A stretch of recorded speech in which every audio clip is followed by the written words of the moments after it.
Hello? Yeah. Okay. This is okay. So it's back.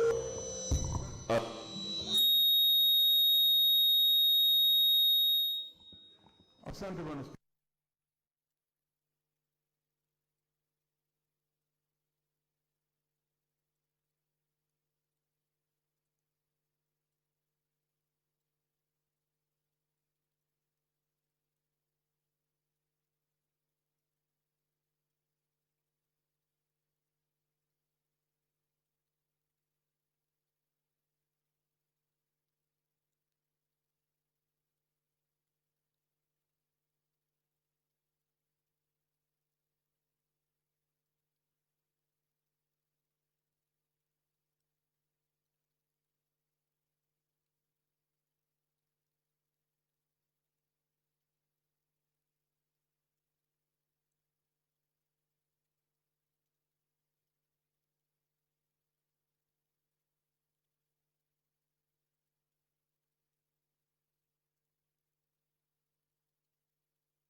Asante.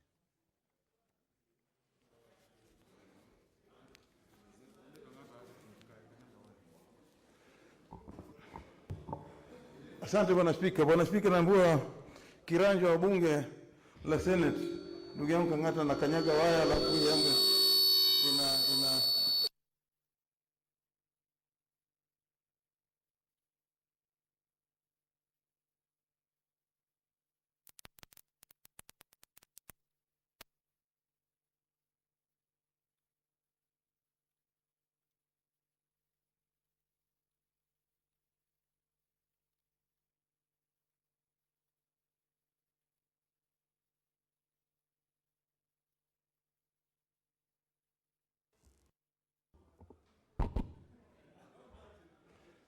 Kang'ata, usizime hii kitu. Asante bwana Spika. Bwana Spika, mimi nataka kupinga kabisa hii hoja ya ndugu yangu kiranja wa bunge aliyoileta ya kuweza kufanya amendment ama mabadilisho kidogo katika hii hoja ya ugavi wa pesa. Bwana Spika, sababu za kuipinga hii ni kwamba italeta mtafaruku mkubwa kama huu tulioona leo. Italeta aibu kubwa ndani ya Senate. Italeta aibu kubwa ya kwamba ugavi wa pesa ambalo ni jukumu la Senate imeshindwa kulitekeleza. Ikisema hivyo ni kwa sababu ikiwa tutaahirisha kutengeneza mipango ya ugavi wa pesa kikamilifu na kwamba baada ya miaka miwili sasa tuweze kubakisha hivyo hivyo, alafu baada ya miaka miwili tuje tugeuze murudi tena kwa ile formula ama katika ile mgavi wa hesabu uliokuwa hapo awali, ya kwamba mtagandamiza tena kaunti zingine na kaunti zingine zitafaidika. Hii inabainisha ya kwamba ukiwa unasema ya kwamba utaniua leo, basi afadhali uniue sasa hivi kuliko kuniambia leo nitakuacha utaketi, baada ya miaka miwili ndio nitakuua. Kama ni kuniua utaniua. Kwa hiyo Bwana Spika, uahirishaji wa hii ugavi wa pesa ya kwamba saa hizi ni kwamba utakuwa sawa na mwaka ujao utakuwa sawa, lakini baada ya miaka miwili tutarudi pale pale tulipokuwa. Kama hivi sasa tuko na jukumu kama bunge la Senate na kwamba tunaweza kurekebisha. Kwa mara nyingi tumekuwa tukienda kila mahali katika nchi hii. Nimekuwa kwa ndugu yangu Cherargei na nilifurahi na Wanandi kule. Nimekuwa katika sehemu mbalimbali. Nataka nikienda kwa ndugu yangu Gideon nikajua ninaketi pale, baada ya miaka miwili bado mimi kaunti yangu ama kaunti zetu zote katika Kenya 47 zinapata mgao wake kisawasawa. Kusiwe na mtafaruku kama huu ambao tunaona sasa. Tunasema ya kwamba Bwana Spika, huu ugavi wa pesa katika hii formula, japokuwa amesema utakuwa hautaathiri kaunti yoyote kwa miaka miwili, lakini hatari iliyoko ni kwamba sisi tunaupinga, kwa sababu utakuja tena baada ya miaka miwili utaregesha pale pale ambapo tulikuwa. Bwana Spika, katika taratibu tunazoona hivi sasa ni aibu katika bunge letu la Senate, na halijatendeka namna hii katika miaka 8 nimewahi kuwa ndani ya hili bunge, kuona ya kwamba kwa mara ya kwanza katika historia ya nchi yetu ya Kenya tunataka kuigawanya hii Kenya. Kenya ni nchi moja ambao sote sisi ni wa Kenya, lakini huu mwenendo ambao unataka kufanywa baada ya miaka miwili, wengine kama sisi tutaanza kubeba bendera tukisema ya kwamba pwani si Kenya. Na nikisema hivyo kwamba pwani si Kenya ni kwa sababu zake zinajulikana. Sehemu za pwani zimelaliwa sana. Sehemu za ndugu zetu ambao wanatoka katika northeastern zimelaliwa sana. Sehemu za Wamasai zimelaliwa sana. Sehemu za Ukambani zimelaliwa sana kwa ugavi wa pesa. Kuanzia uhuru patikane, wameahidiwa, tumeahidiwa, kila mtu ameahidiwa. Na hivi sasa tunaelekea pale pale ya kwamba nyinyi ndugu zetu pigeni tiki sasa, tutawapa miaka miwili tu mfaidike kidogo kama wa Kenya, baada ya miaka 5 hamko Kenya. Bwana Spika, ni lazima tutafakari swala kama hili la uteti katika Kenya. Hili itaweza kupasua hii nchi mara mbili. Tunataka Kenya yetu iwe nchi moja. Kwa hiyo hili swala la miaka miwili ya kwamba hii tutaipitisha kama ugavi wa pesa temporary, ni vile vile ndugu zangu walivyosema, wewe unaugua kansa ama wewe unaugua maradhi fulani, alafu unajipata ya kwamba badala ya kutumia zile dawa ama sindano inayotakikana kutibu ule ugonjwa, unaona ya kwamba wewe unapewa Panadol, alafu ile pain inakuwako kidogo inapungua, alafu baadaye inarudi baada ya siku 2, utakuwa hujafanya kitu. Kwa hiyo hii tukiahirisha, tukisema ya kwamba baada ya miaka miwili tutarudi pale pale tena, hatujatibu ule ugonjwa. Kwa hiyo sisi tunasema ya kwamba ni lazima, ikiwa kama tutatibu ugonjwa, ni lazima ugonjwa tuutibu na hesabu ama taratibu za hesabu ambazo kila kaunti katika Kenya zote 47, sio sasa, si mwaka ujao, si baada ya mwaka ujao, zitafaidika. Na kila mtu hapa hakuja ya kwamba aje apigie mwingine makofi, wengine wamepata, wengine wamekosa. Hapana. Alivyosema yeye ni kwamba kila mtu atakwenda zake nyumbani ikiwa ugavi wa pesa hizi zitakuwa ziko sawa sawa. Na hiyo ndio kikamilifu kama sote tuko wa Kenya. Hatutaki kugawa baada ya miaka miwili tuanze kurudi pale tena na kuanza kugombana na kuleta fujo na kuleta ghasia, kuleta aibu ndani ya bunge la Senate kama vile tunavyoona hivi sasa. Asante Bwana Spika. Senator Dulo. Thank you, Mr. Speaker. Mr. Speaker, I totally oppose this motion and also the report of the committee. Mr. Speaker, the reason being is that we are being taken to the dark days of this country, which we are not going to accept.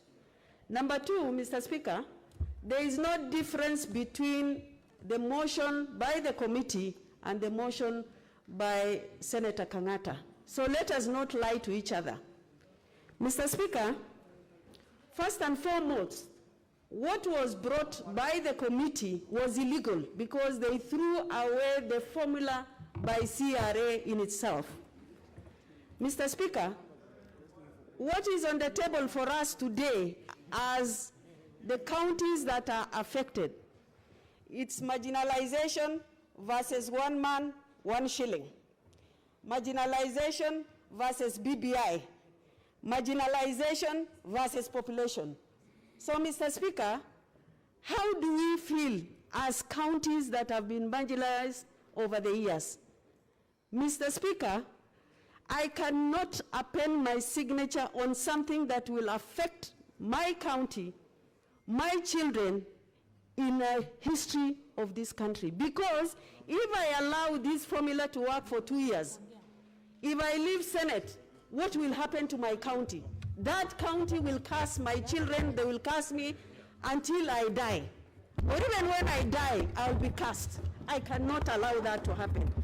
Mr. Speaker, we cannot allow people to sit in Nairobi and make a decision for people who are living in my county, which is 1,000 kilometers from here, and they don't understand the dynamics of those counties.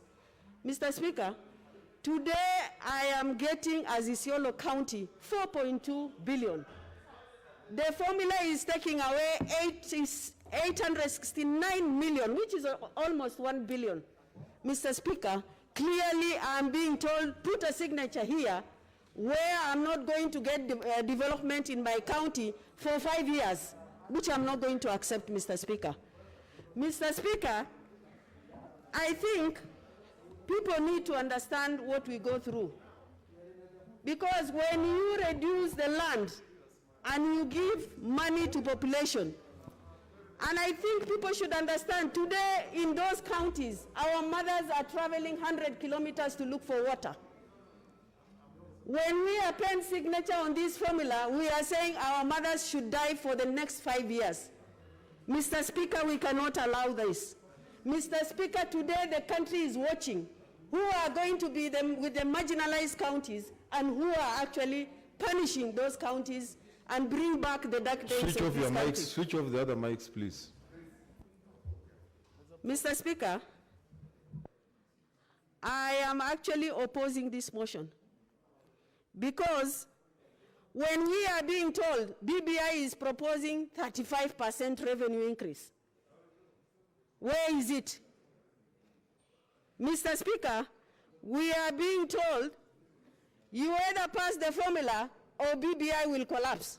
We don't care, let BBI collapse. Because money is everything to us. We have been marginalized over the years, but we cannot sit here and be lied to that we are going to pass this formula for 2 years, then after 2 years we are going to change. What will happen to those senators who will come in that time? Who knows whether you are going to be there or not? Because we have a history where people sat and actually reduced the responsibility of the Senate in the previous parliaments. When they came to the Senate, they regretted. And the same thing will happen if you come back to this house and find the formula that you have actually appended your signature when you are in this Senate. Mr. Speaker, I am not going to accept this because Look at the mother who is in Kapsabet, and look at the mother who is in Sericho, where she travels 100 kilometers to get service delivery. People need to understand all that when they are making this kind of decision. Mr. Speaker, I don't want to waste a lot of time, but I'm saying we need to understand the dynamics of this country. And I'm actually opposing this formula, both the formula and the committee's report. I thank you. Senator Chila yako. Thank you, Mr. Speaker, for the opportunity to contribute to this proposed amendment. Mr. Speaker, from the tone of members, you will see how distant apart we are.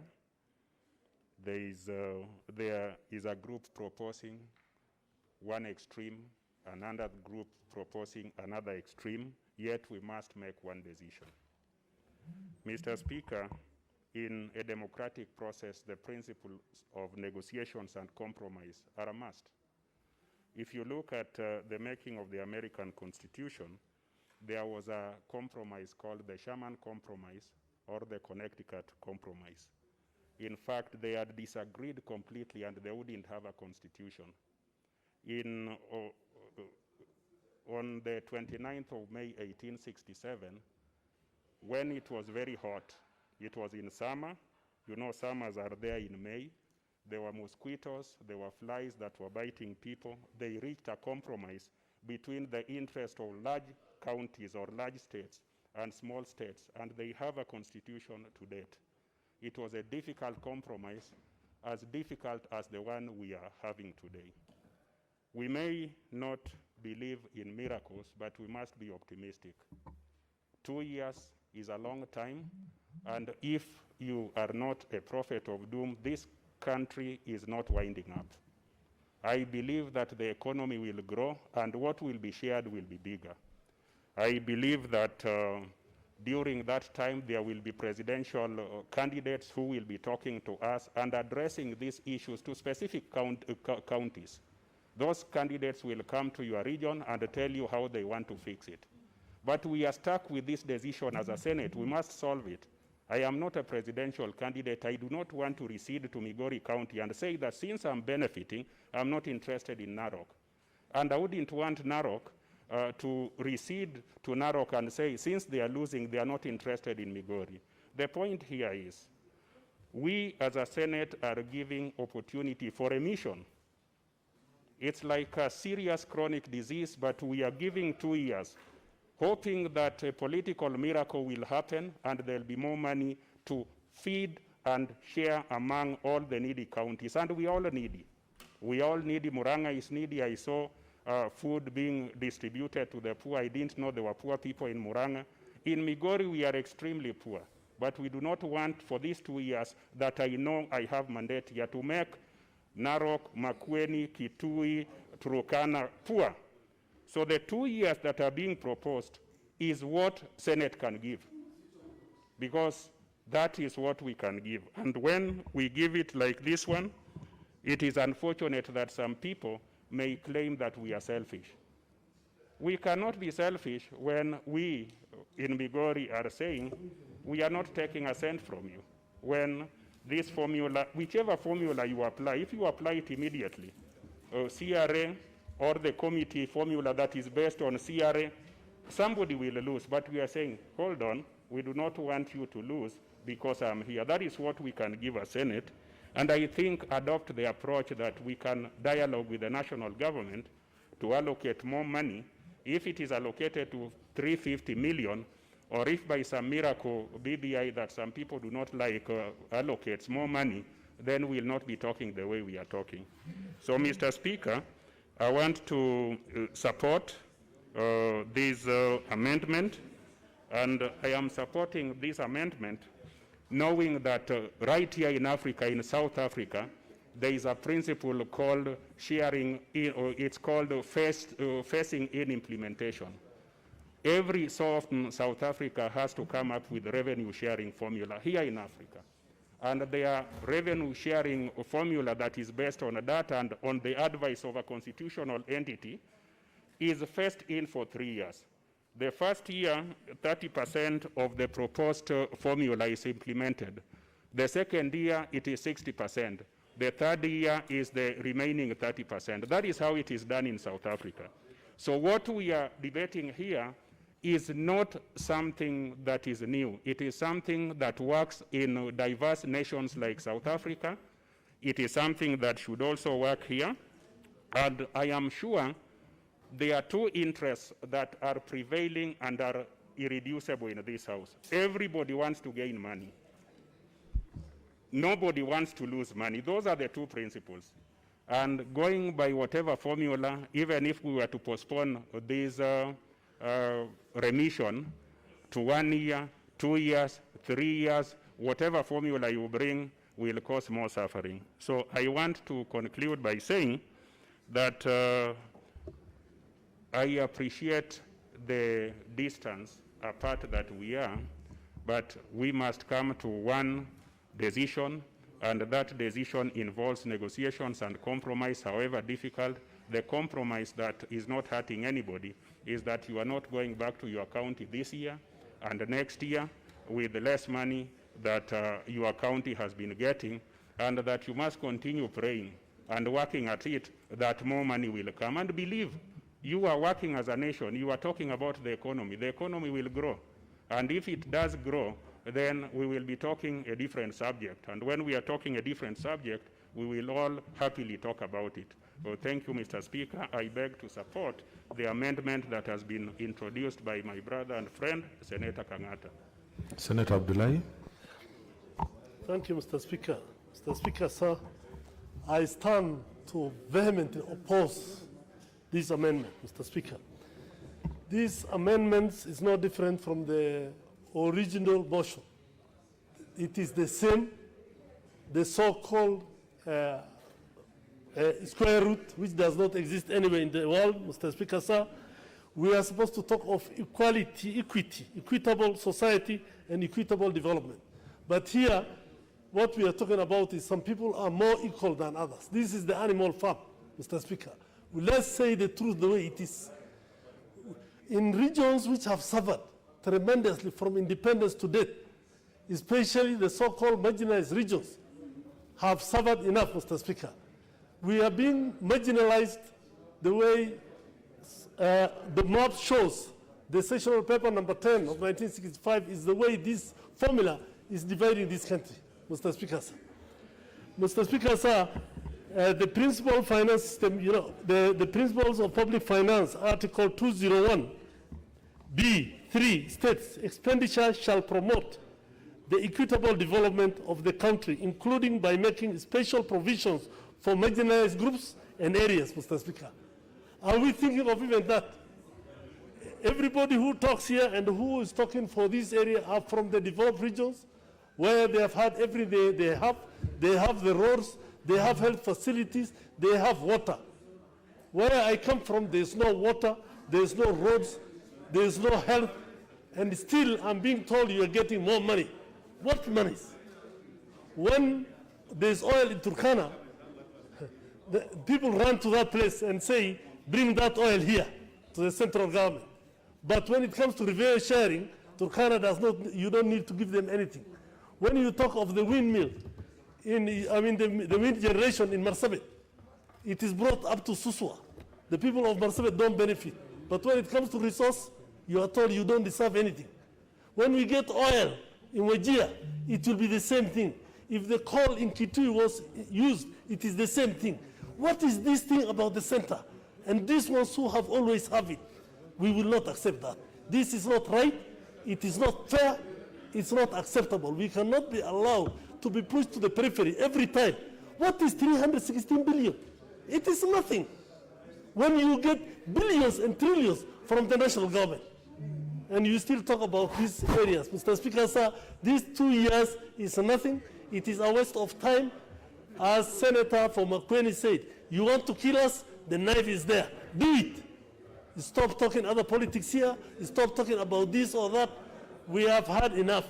We are tired, Mr. Let's consult in low tones, Senator. We are tired. We will not keep quiet throughout our lives. to be threatened, to be told you are being fed, that you come from areas with nothing, that there are only trees there. Come on. If you remove those areas or the so-called landmass, you don't want it, how will the map of Kenya look like? Show us the map of Kenya. It will be, if these people who say they have all the numbers and they don't need these areas, then they are free to do whatever they want. Give us federalism, release us if you so wish. But this is not what we will accept. This is not what we were envisaging when we were talking of Kenya as one. We are wearing this tie today, Mr. Speaker. This is the flag of Kenya. And nobody can intimidate me. Nobody can tell me that you don't produce this or you don't produce that. The money which everybody is trying to brag about comes from Nairobi. 60% comes from Nairobi. 30% comes from Isli. Okay? And then you are told you don't produce anything. 2 years down the road, it is not going to help us. Whether it's 2 years, whether it is 5 years, I oppose it, and I oppose it to the last bit of my breath. Thank you, Mr. Speaker. Senator Musuruve, then from the other side, Senator Ndwiga.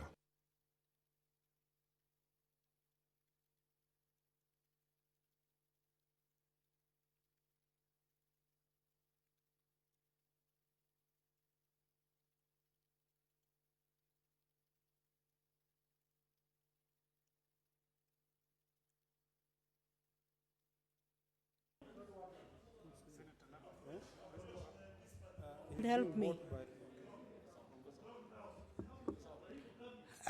Honorable Speaker, thank you for giving me this opportunity.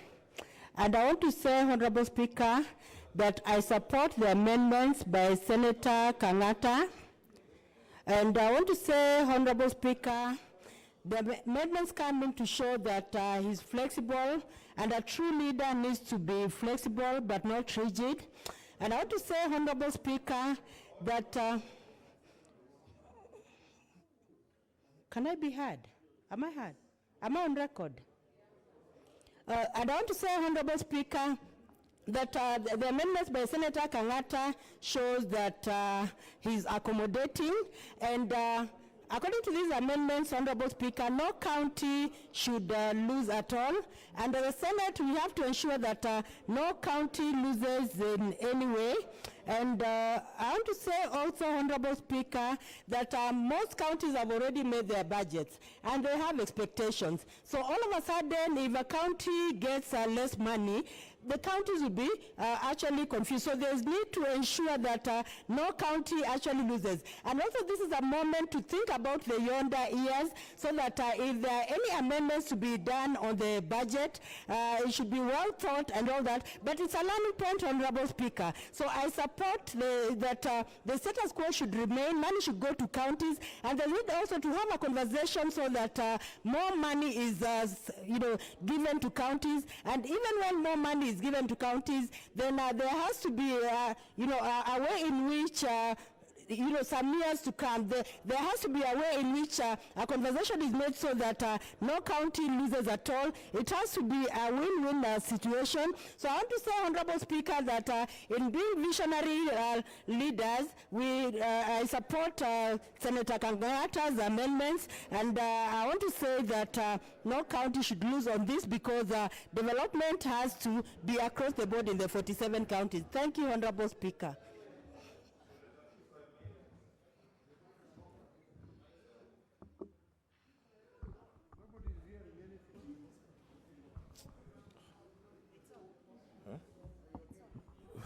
Hello? You can hear me? Okay.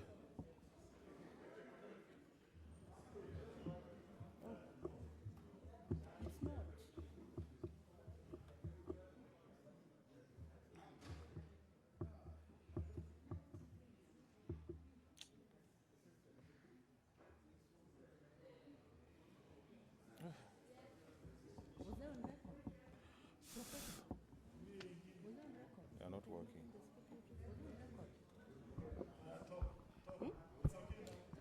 Oh, Nobody has. okay.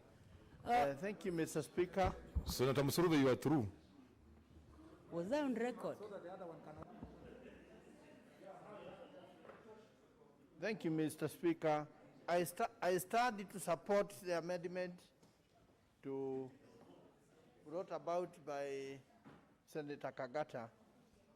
And Mr. Speaker, it's a most unfortunate day today that we are in a country which is a republic. And Mr. Speaker, it is a bit mind-boggling how we reached here. Mr. Speaker, the decision being made today is being made because a decision has to be made.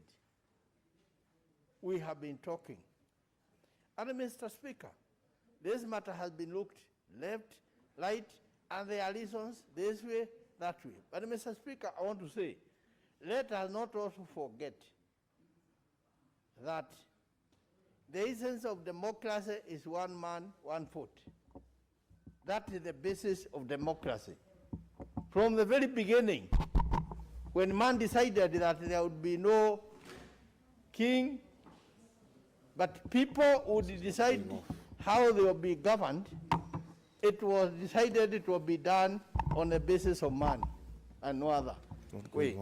And Mr. Speaker, what we are seeing and the sentiments we are expressing are all over the world to see. In America, Mr. Speaker, Alaska is 7 times California. But California has 52 college votes. Alaska gets 2. On what basis? Because Alaska has hardly any people there. Therefore, Mr. Speaker, under the issue of poverty, saying that some areas are rich, some areas are poor. Mr. Speaker, there is so much poverty here in Kiambu. There is so much poverty here in Nairobi. There is so much poverty in Nyeri, villages where people cannot afford a meal. Therefore, Mr. Speaker, the riches being talked are very unfortunate when those citizens in those areas are struggling themselves to survive today, to have even a meal on their desk. Therefore, Mr. Speaker, the decision that has been made at the parameters used like agriculture, health, and population, surely nobody can say that they have no basis in life. That is a basis of whatever happens. And Mr. Speaker, we can be in this house and decide to divide this country or unite this country. I would urge all of us to tone down and try to speak in a way to unite this country. And today, there is this feeling and a picture being painted, which I want today on this floor to actually deny and demonstrate is not true. Look at this formula today. The money coming to this so-called Mount Kenya region is not the most. In fact, most of the money that is being reduced from other counties is going to the north left, to western, and actually to Nyanza. Very little is coming to Mount Kenya. Nyeri itself, where I come from, is gaining something less than 300 million. Therefore, the notion that this is being done by a certain clique of people, Mr. Speaker, is not right, and it should actually not be being propelled by leaders who believe in the national unity of this country. The other thing, Mr. Speaker, as we sit in this house, we are leaders, we are representatives. You can see how eager we are to look for money for our counties. Well and good. But gentlemen, sit back and ask yourself, of this money we are fighting so hard, how much of it are we aware how it is used? Mr. Speaker, we are told this country as Kenya is losing that % or about nationally to corruption. How much in the countries is being lost to corruption? Maybe it's up to 80%. What's the point of order, Senator? Is Senator Cherargei? Mr. Speaker, I wouldn't want to interrupt my brother Senator Maina, but looking at the time, Take your seat, Senator kindly, Maina. on a point of order, Engineer Maina, can you?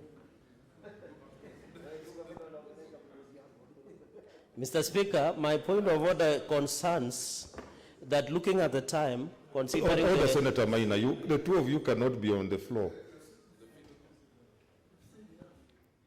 Mr. Speaker, looking at the curfew that was issued by the President that no Mheshimiwa, no one should be spared, it should be enforced. Mr. Speaker, I request that you provide appropriate guidelines on how we should proceed, considering it's 9 p.m., almost 9 p.m. with the curfew time, or you have talked to the IG of police so that some of us might not be harassed when we are going home. Thank you, Mr. Speaker. Okay, I will give guidance on that. Can you conclude? Let me consult. Mr. Speaker, I think the rule should apply from the speaker who is coming, but I don't intend to continue talking here forever. Mr. Speaker, I intended to conclude my appeal to this House is, this matter is very emotive, but for heaven's sake, let's not try to make statements here that are going to divide this country. Let's try to do as much as we can, whatever language we use, try to unite this country. I would appeal that that be actually what we would have done. But going back to where I was saying that it is high time we realized the usage of the money is more important than thinking that pumping and pumping more money, it is the solution to poverty. No. You can be poor with 10 billion or with 1 billion if you are mismanaging. Therefore, Mr. Speaker, it is high time we strengthened oversight. This House is high time it had some money to do proper oversight. So the money we are clamoring here for, one can be able to say it has gone to the service of Wajiko in this way and this way. Therefore, Mr. Speaker, as we continue gunning for this money, and we should be gunning for it, let us ask ourselves how that this House will end up having enough resources to actually follow that money and see that it is utilized properly, including strengthening the office of the Attorney General, ensuring it has enough money so that they can open enough offices in every county and be working in conjunction with the senators. That could be a better solution to giving service to our people and alleviating poverty than thinking there is What's the point of order, Senator? more money. There's a point of order. There's a point of order. Mr. Speaker, I tell you to conclude. Let him conclude. Let him conclude. Mr. Speaker, has he concluded? That's fine. Okay. Honorable Senators, I'll seek your intelligence because, you know, this is just an amendment. We are still yet to come back to the motion and other amendments. So I'll invite the leader of minority and leader of majority just to say something, then we take a vote.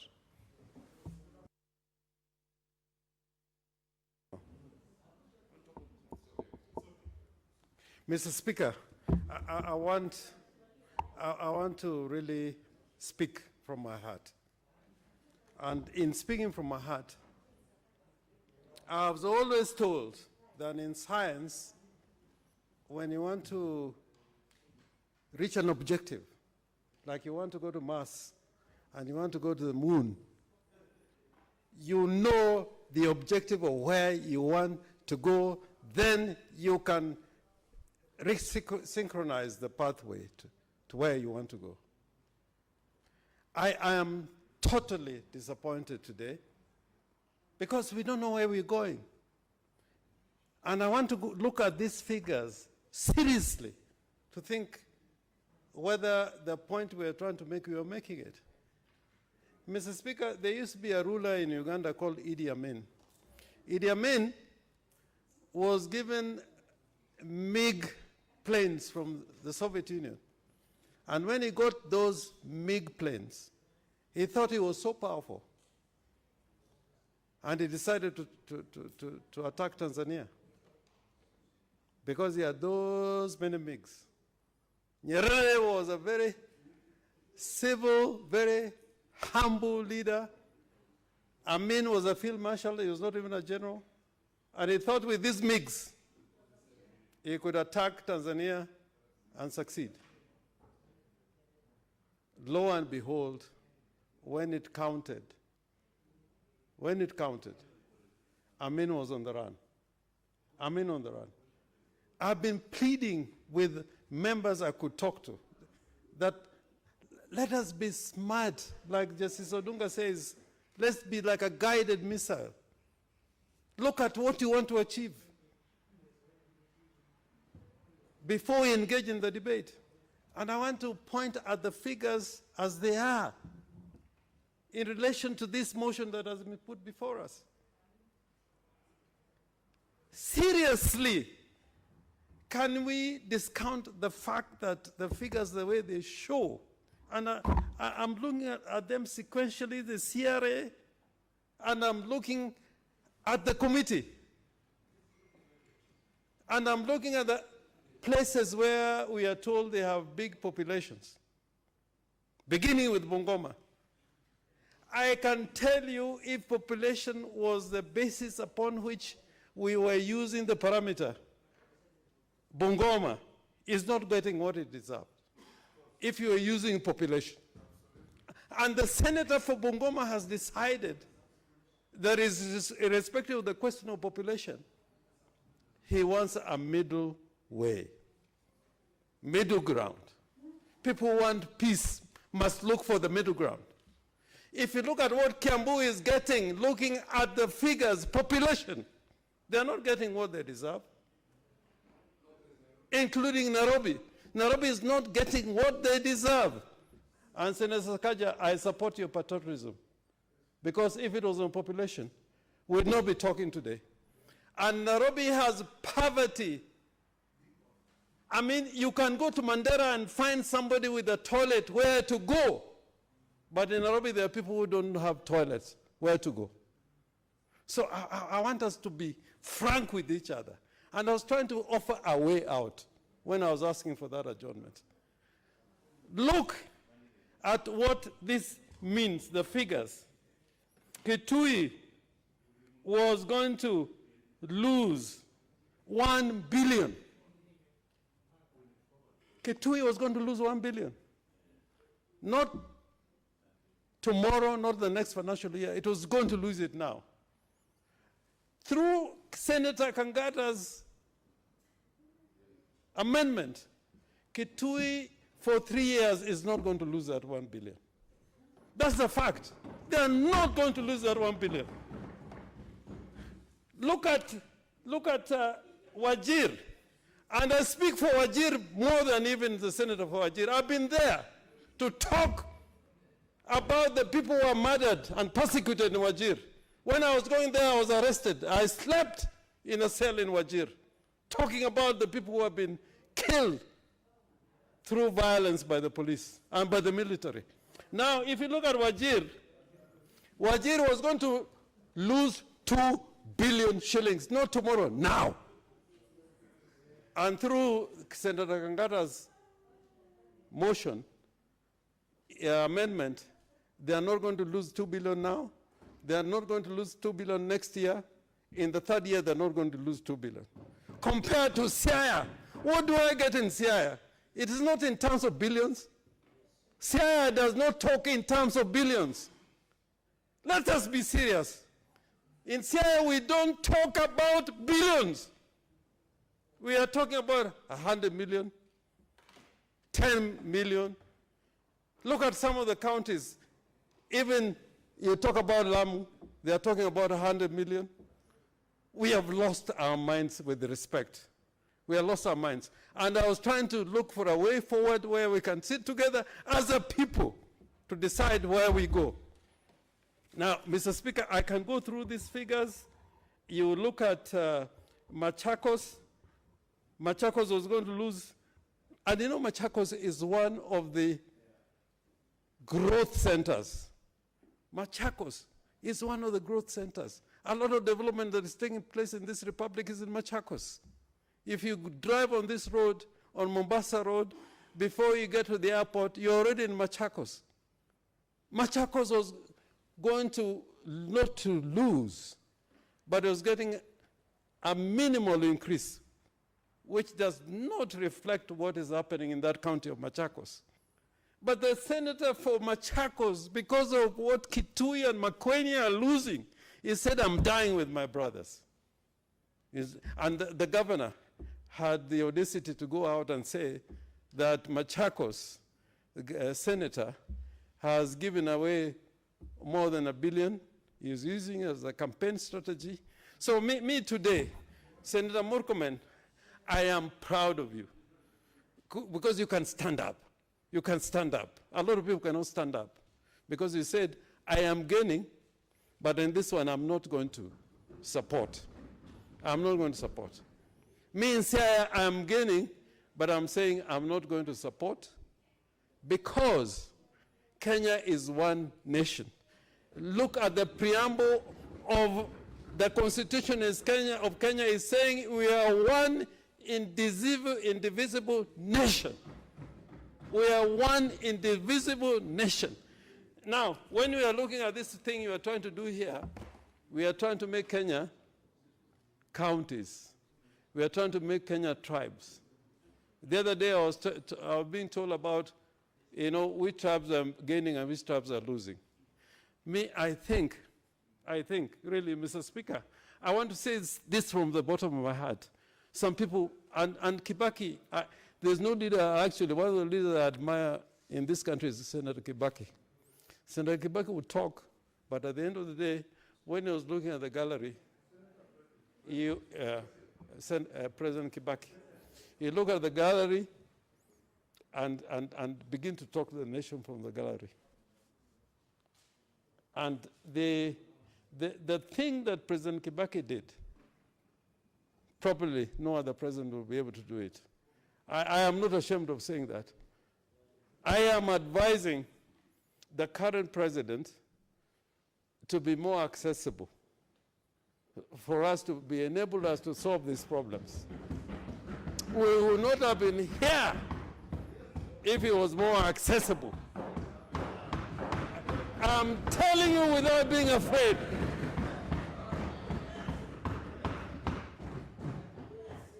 I'm not saying it for me. I'm saying it for the country.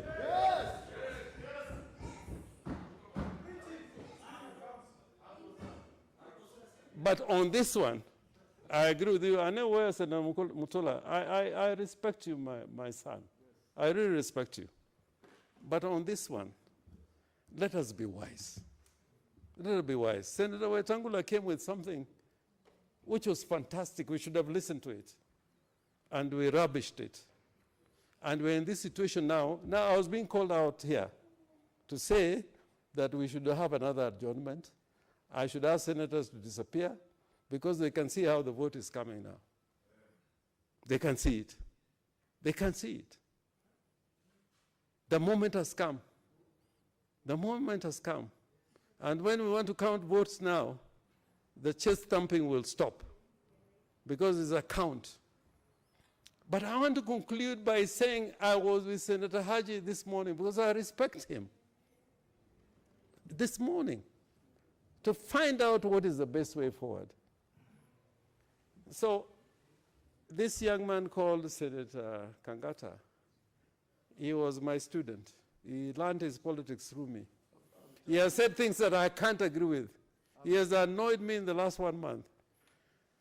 But today he came to me, I'm biting the bullet. I want a middle ground. And for that I respect you, Kang'Ata'S, because for what you've said, nobody will believe you would take this position. So let me know to make it long. I support this amendment. Because in this amendment, nobody is losing. And if anybody is losing, I want him to stand up and show me where he's losing. And he's not losing this year. He's not losing next year. He's not losing in the 3rd year. Why are you messing up by misleading people?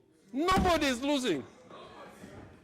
Nobody should lose. And nobody should lose. Oh, yeah. I respect Senator Sakaja, but I have been through this morning simulations. You know, let me tell you, Mr. Speaker, these parameters,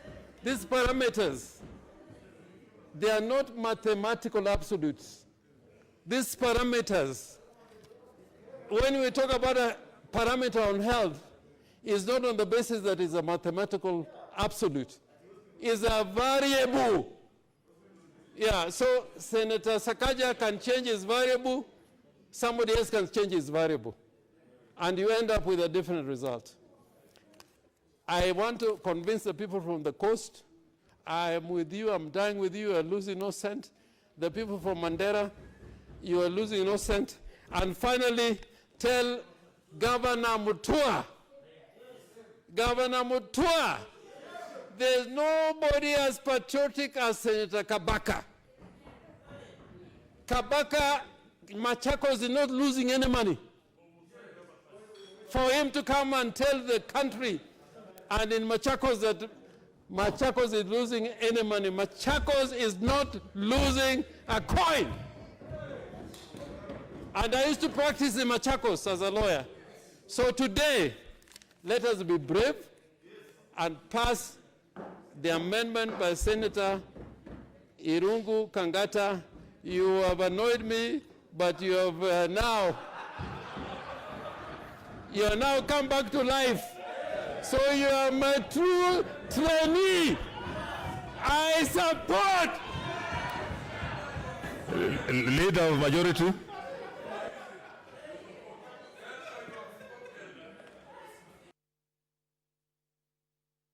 Allow me, the Speaker, allow me to, before, the Speaker. Order, senators, let us consult in low tones.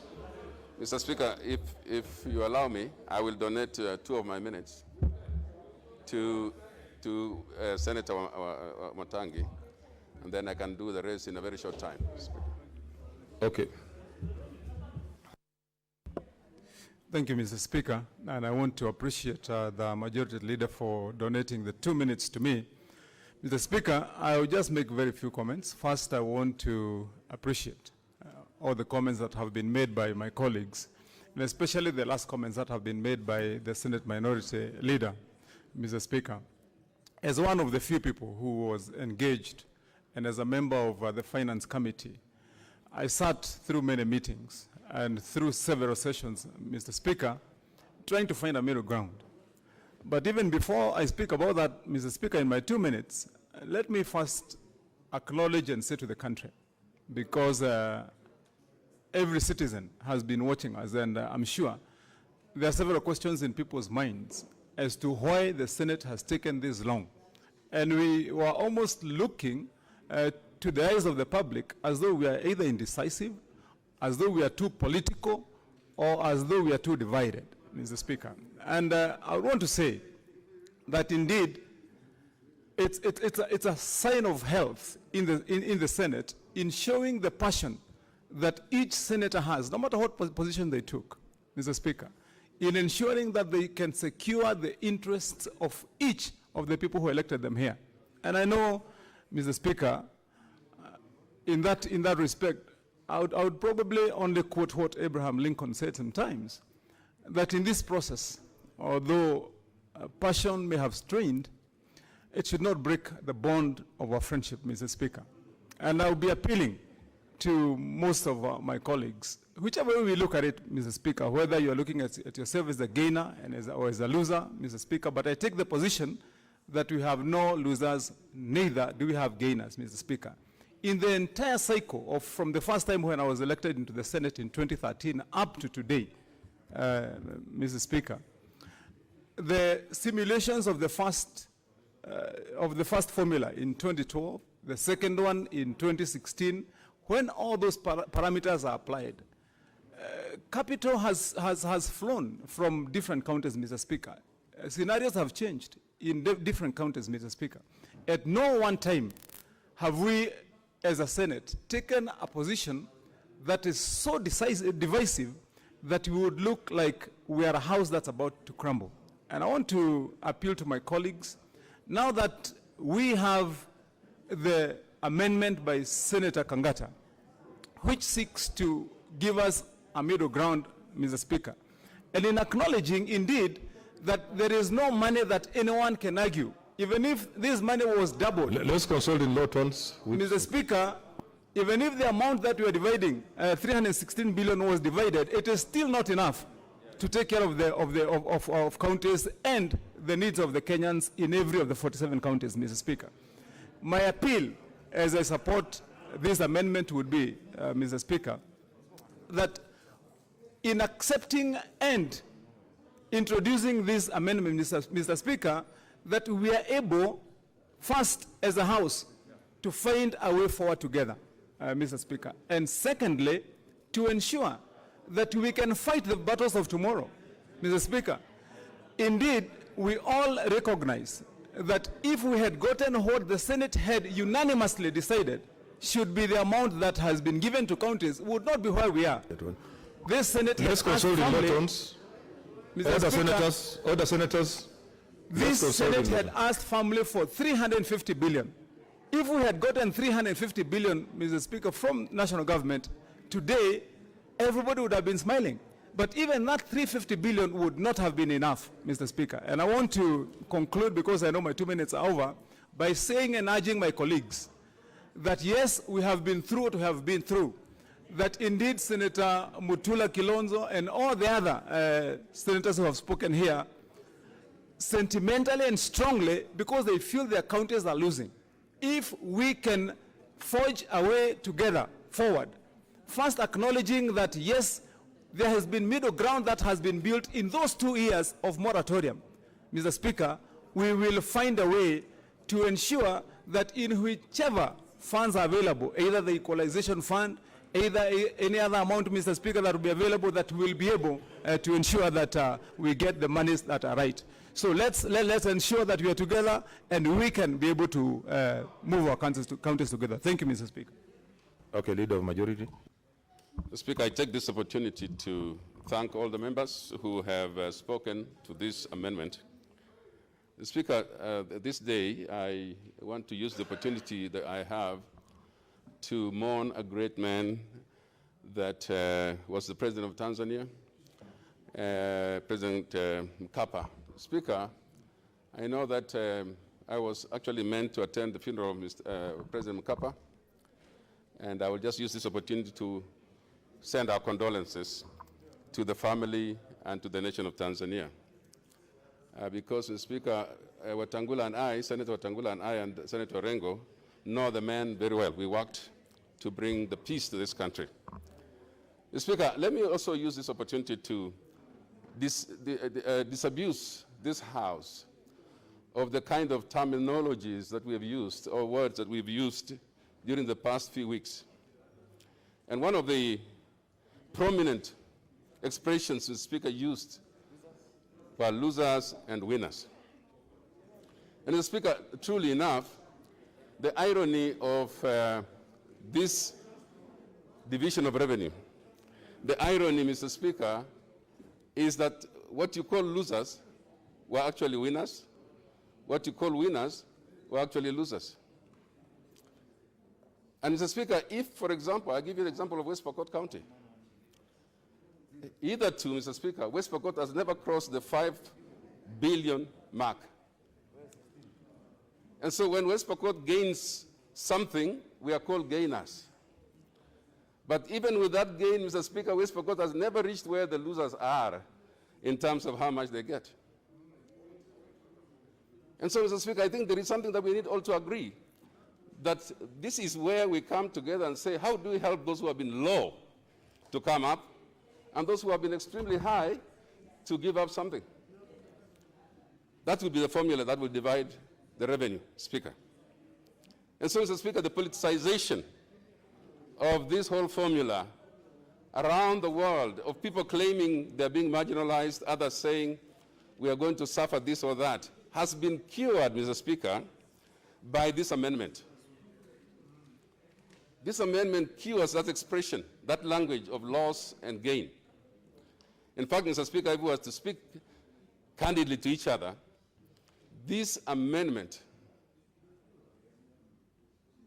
profits the so-called losers more than the gainers. In fact, Mr. Speaker, this amendment keeps the so-called gainers on hold, while the so-called losers gain. In fact, Mr. Speaker, the people who claim to be losers, or the counties that claim to be losers, should support this amendment. This amendment is good for them. So for the next 2 years, Mr. Speaker, financial years, there is nobody saying I'm getting less than what we are getting right now. And so without necessarily, Mr. Speaker, having to express myself in more words than these, I want to say that we support this amendment, and I want to appeal to you all to support this amendment, to bring ourselves to a place where we can say the truth about what you are getting. And sometimes it's a mixture. There are people, of course, that I sympathize with, Mr. Speaker, who are, for example, our friends from Isiolo, who are already getting very low. And so they are really like losers. I just want us to express ourselves that if we had given ourselves a bit of time, if we had not begun to politicize this matter, we might have moved to a place where we are all in agreement, a place where we could say we have reached a middle ground. But because of the positions we have taken, Mr. Speaker, let's consult in low tones, Senators. Because of the positions we have taken, this has now come to a vote. And so I want to appeal to the delegations that we vote to support the Kang'Ata'S amendment. It's a very reasonable amendment. It is meant to benefit those who are supposed to be losers by keeping them and the same amount of money that they were getting before. And it's holding those who are supposed to gain, but they understand. The people who are supposed to gain, Mr. Speaker, are very magnanimous people. And I want to congratulate them and ask now for your vote, for all of you. Let's vote together on this one. Let's get done with, and then there will be no need to bring any further amendments. We will just finish and go home. Mr. Speaker, I support. Thank you. Okay, yes, go. Okay, order, Senators. Take your seat.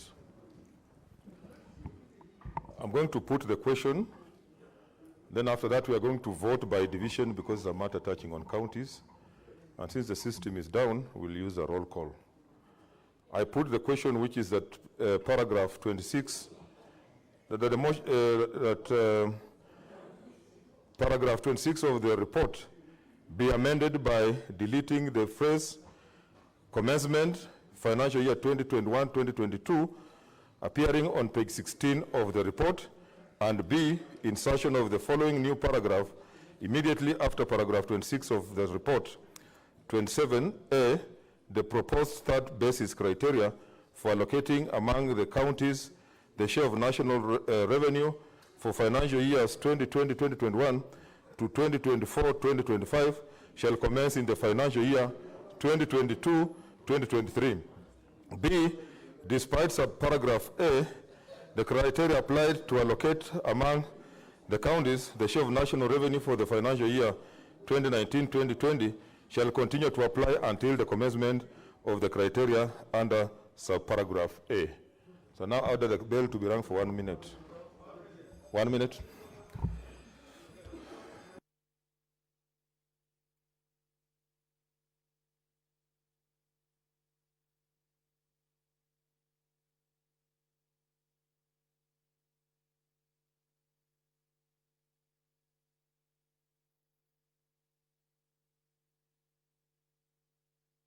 Crowding here, can you?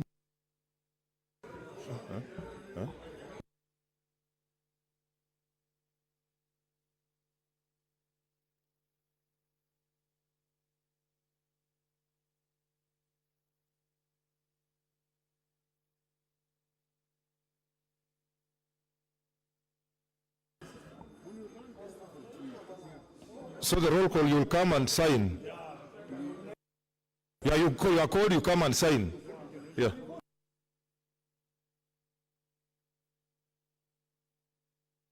Okay. Okay, take your seats. We want to start the voting.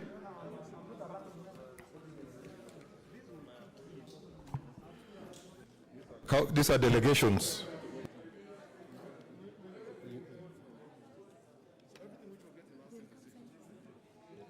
Come and sign there. Clerk, let's proceed.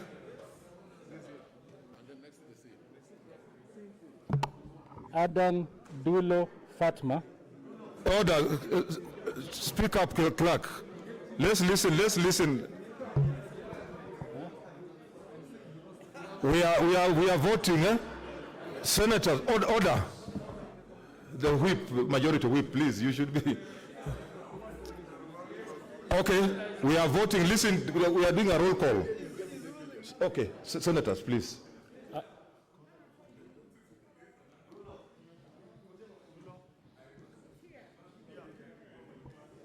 Adan Dulo Fatma.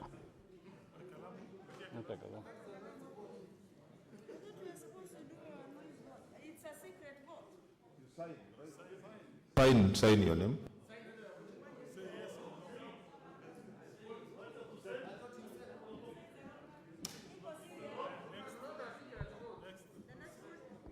Ali Abdullahi Ibrahim. I say no.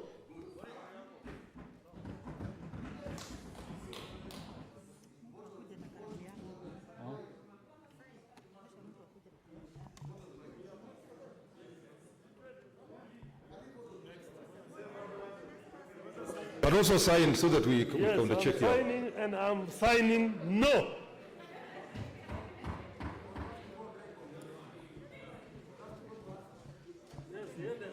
Boy Issa Juma.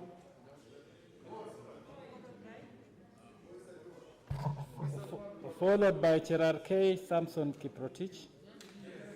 I vote no. No, I don't have a pen.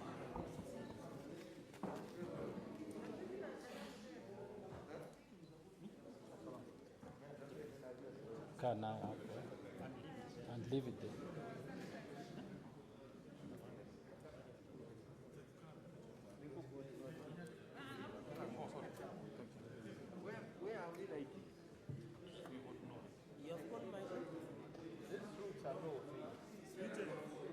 Cherar K. Continue, Cherar K. Samson Kiprotich.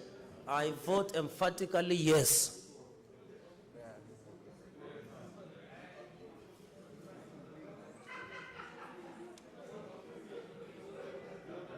Cheruyot Aaron Kipkirui.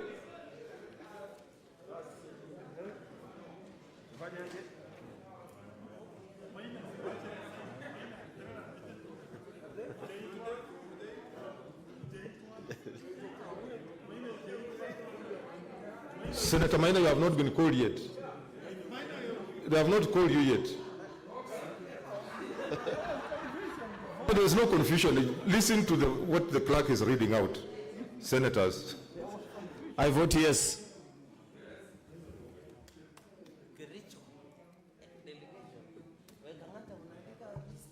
Senator Haji Mohammed Yusuf.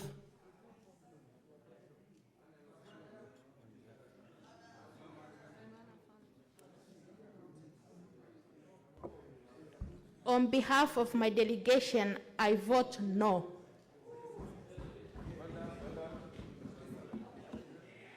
Senator Hargura Godana.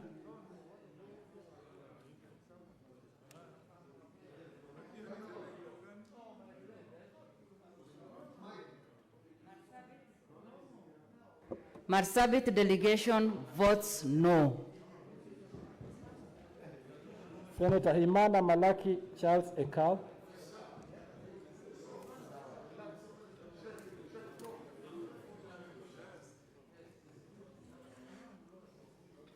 Turkana delegation votes no. Kabaka Boniface Mutinda.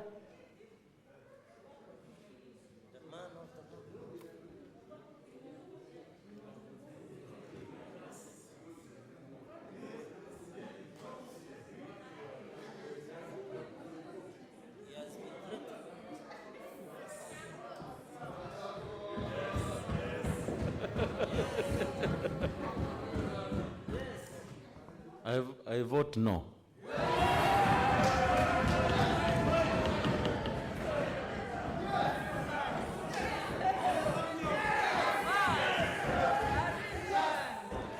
Kajwang Moses Otieno.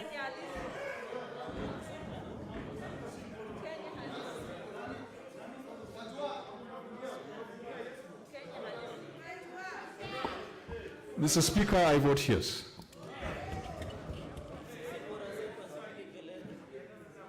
Senator Kamar Margaret Jepkoech. Kamar Margaret Jepkoech.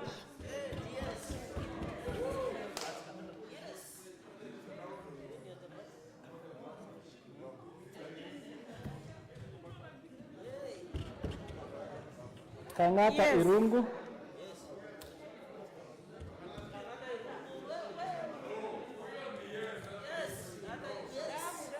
Yes, I vote yes. Kibiru Charles Rubenson.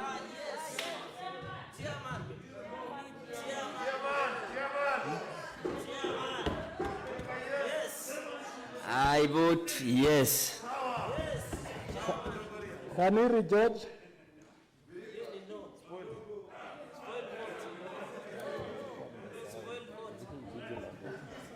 Mr. Speaker, for Vihiga, it's an emphatic no.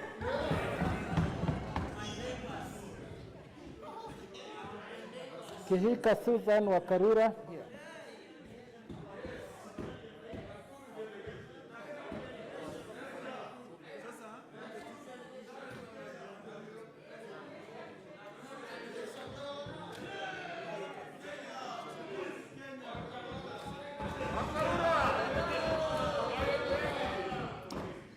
I, Susan Wakarura Kihika, votes no. Yes.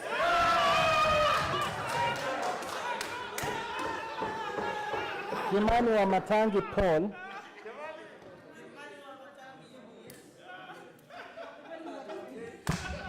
Mr. Speaker, I, Kimanua Matangi, representing the people of Kiambu, vote yes.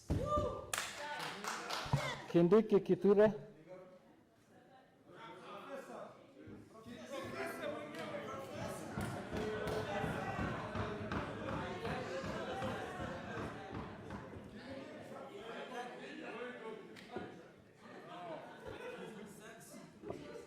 Mr. Speaker, sir, on behalf of Tharaka Nithi County and for the sake of one united Kenya, I vote no. Kirinyaga Ephraim Mwagi.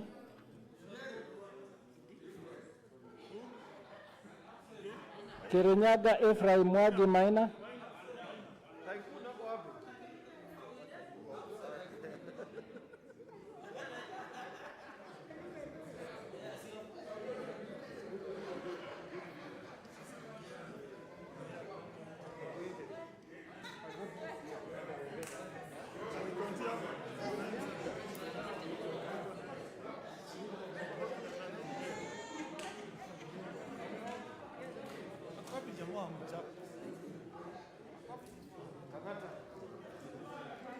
Langat Christopher Andrew. On behalf of Nyeri and Kenya, I vote yes.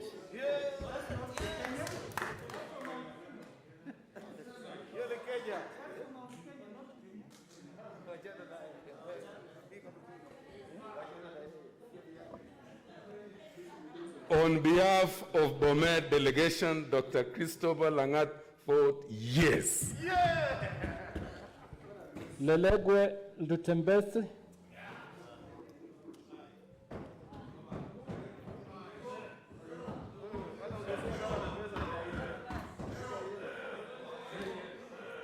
On behalf of the Samburu County delegation, I vote no. Linturi Franklin Mithika.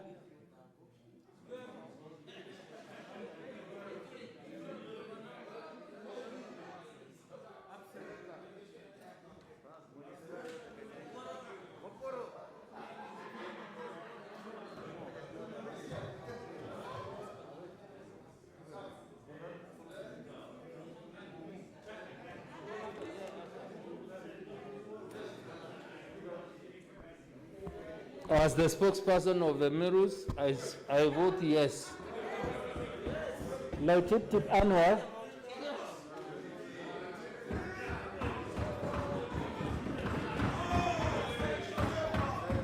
I, Anwar Tip Tip, on behalf of delegation of Lamu, I vote no.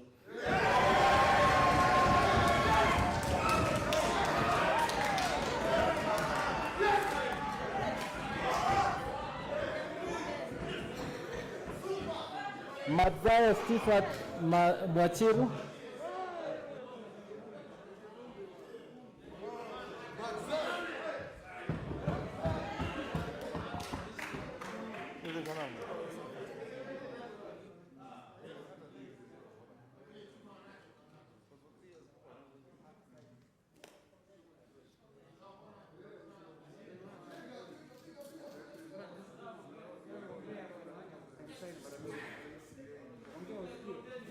On behalf of Kilifi County, as a delegation, I vote no. Mahmoud Mohamed Maalim.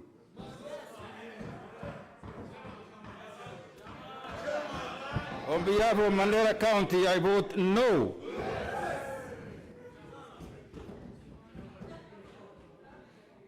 Malala Cleophas Wahungu.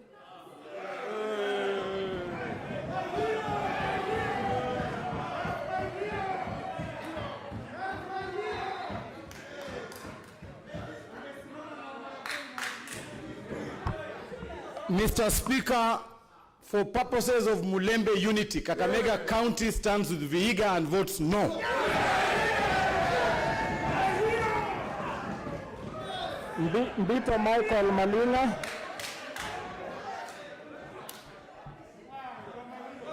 Mbito Michael Malina.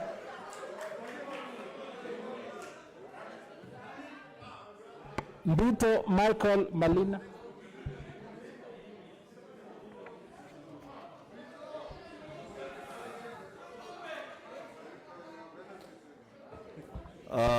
On behalf of the people of Trans Nzoia County, Michael Mbito votes yes.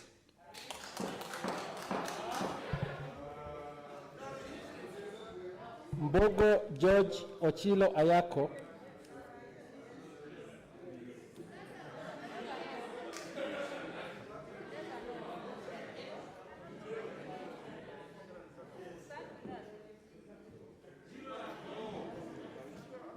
I, Dr. George Mbogo Ochilo Ayako, Senator for Migori County, for the love of my brothers and sisters, I vote yes.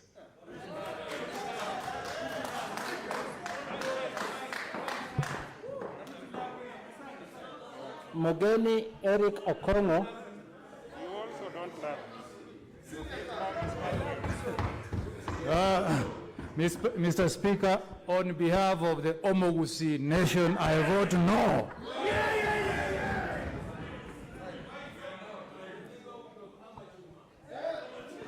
Moi Gideon Kipsilei Toet.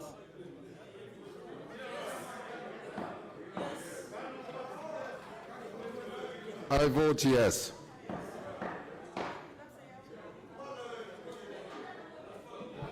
Mpaye Philip Selau.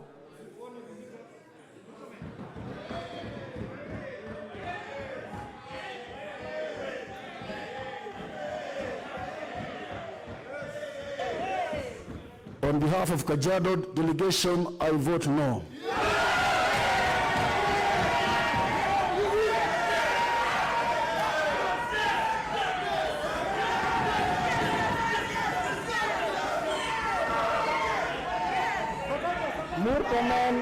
Murkomen Onesimus Kipchumba.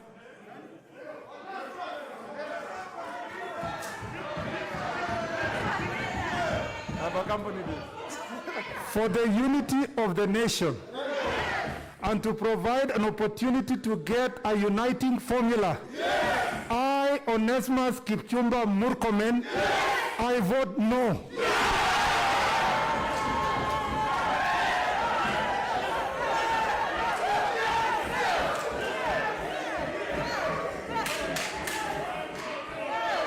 Mutula Kilonzo Jr. Mutula Kilonzo Jr.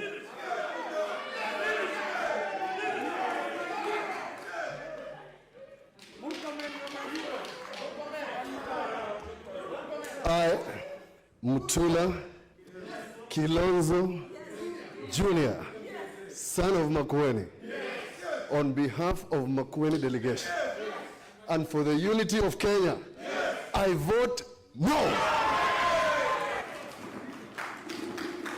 Mwangi Paul Gidiomi.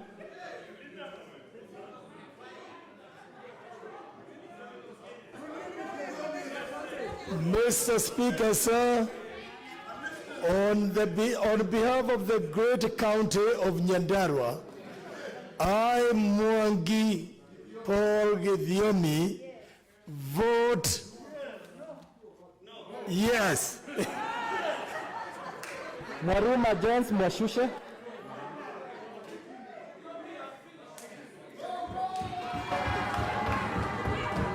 Mr. Speaker, sir, for the sake of unity of Kenya, I, Senator Jones Mwashushe Mwaruma, Senator for the great people of Taita Taveta, I vote no. Mwinyi Haji Mohamed Faki.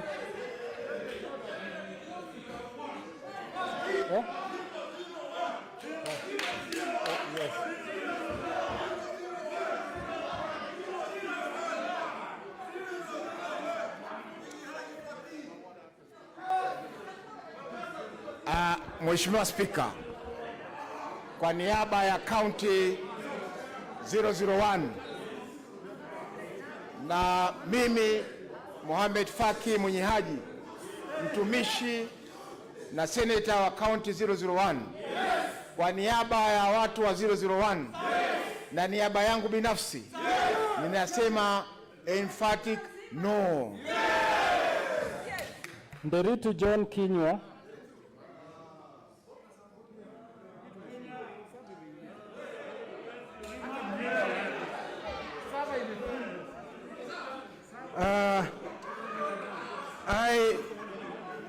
I, John Kenyua, Senator of Laikipia, with clear instructions from people of Laikipia, I vote yes. Ndwiga Peter Njeru. Ndwiga Peter Njeru.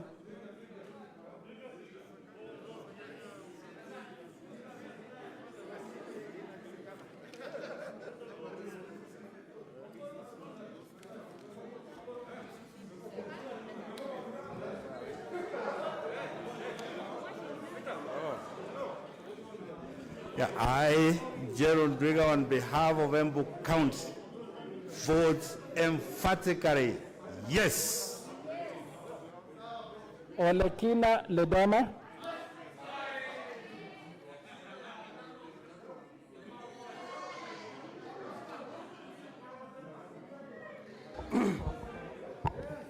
I, Ledama Olekina, the son of the Maasai Nation, on behalf of the Narok delegation, vote no. Yes. Ongeri Samson Kigengo.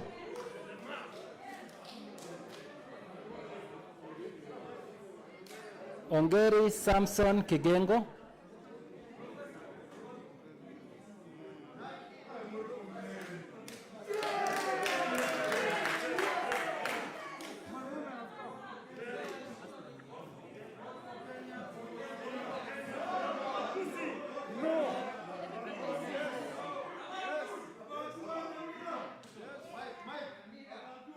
On behalf of KC delegation, and I really want this nation to be together. And in order to have another chance to discuss it, I vote no.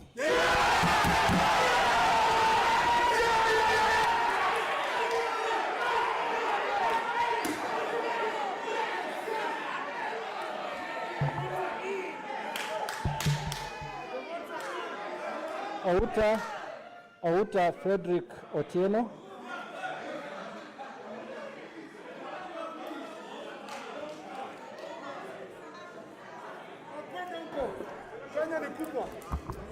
On behalf of the great county of Kisumu, I, Frederick Otieno Uta, I vote yes. Ogisio Samuel Losuron.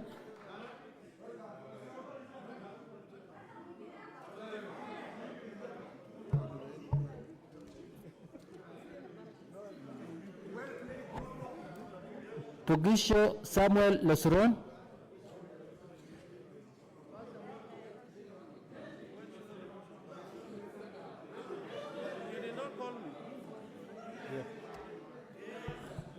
I'll call you next. I think because of this.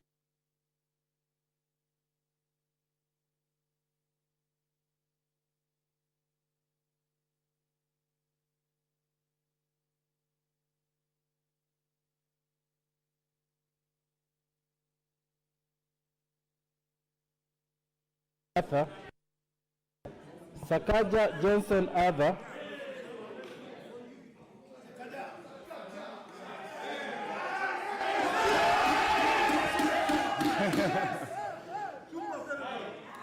Mr. Speaker, Yes. I, Johnson, Yes. Arthur, Sakaja, CBS. On behalf of the people of Nairobi and the 43 communities I represent, for the sake of the unity of this country and for posterity, I vote no.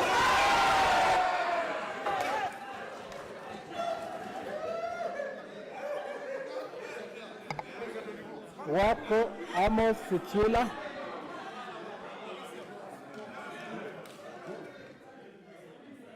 Who is next? Next is who? Wako Amos Sitwila.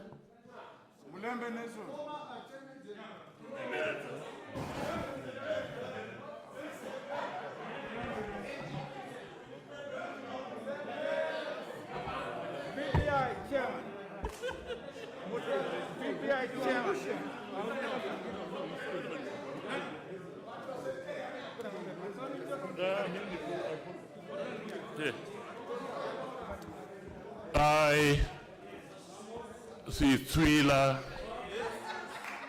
Amos, Wako, Sidungu Muliro, Eugene Amos Rayadon, for the deep love I have of my people of Busia, and for them having voted me to come to the Senate. I vote yes.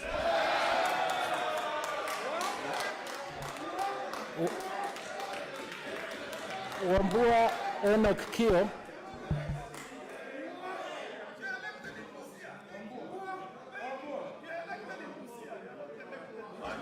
Observe social distancing. Observe social distancing, please.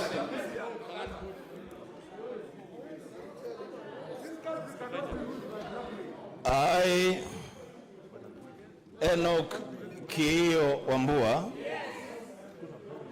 for and on behalf of the great people of Kitui County, and for the unity of this country, I vote no. Wario Golich Juma.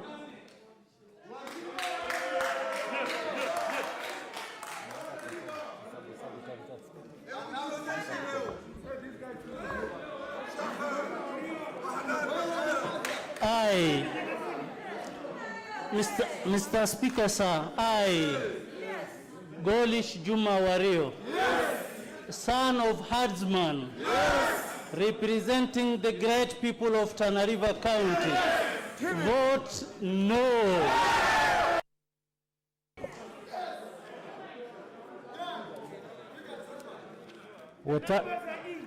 Wetangula Moses Masika.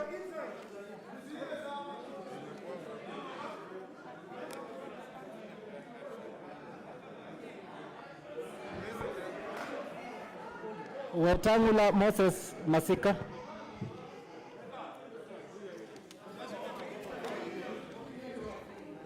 Mr. Speaker, I vote yes.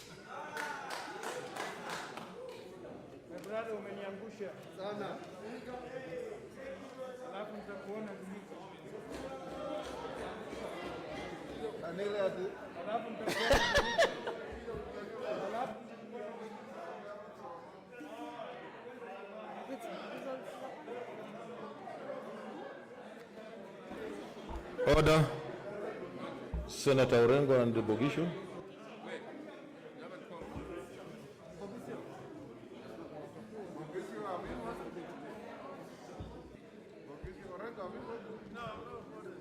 Senator Pogisho Samuel Losuron. Mr. Speaker, on behalf of the people of West Pokot and on behalf of the Kenyan people, I vote yes. Senator Orengo James.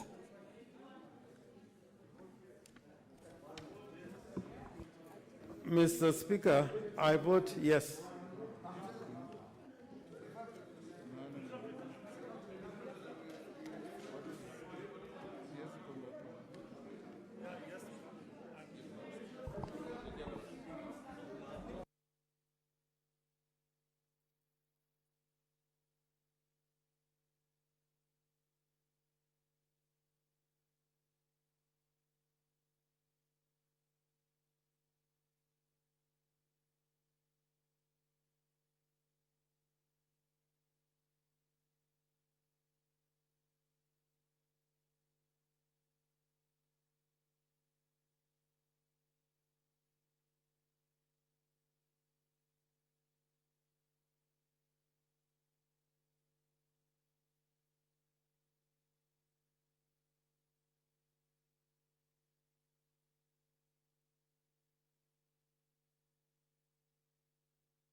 Order. Take your seats.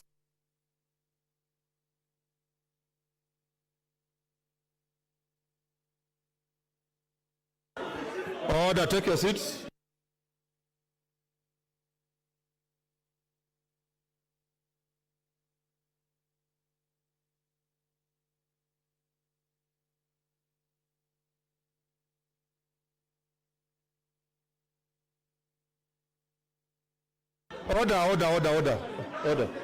Order.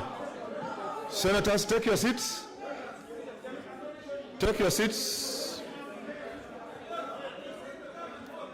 Take your seats.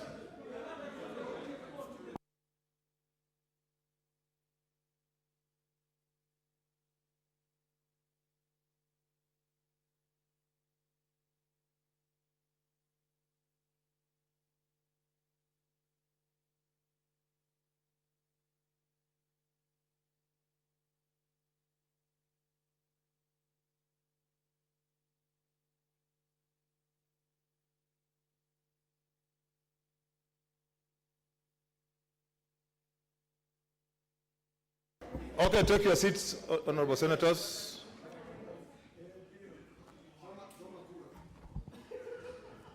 Order, senators. The results of the voting are as follows. Yes.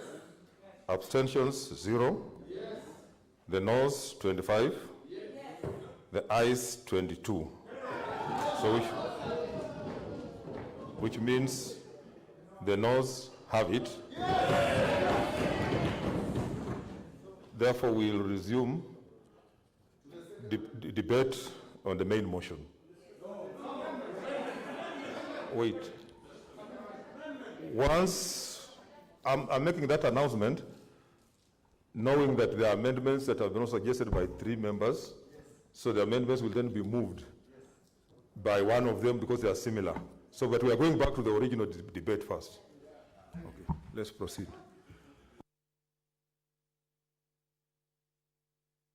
Senator Sakaja. Relax. Relax, members. Mr. Speaker,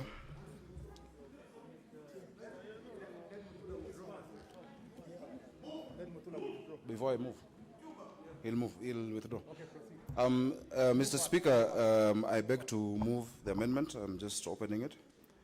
And I want to persuade my colleagues, Senator Mutula, Kilonzo Jr., as well as Senator Ledama, to withdraw their amendments.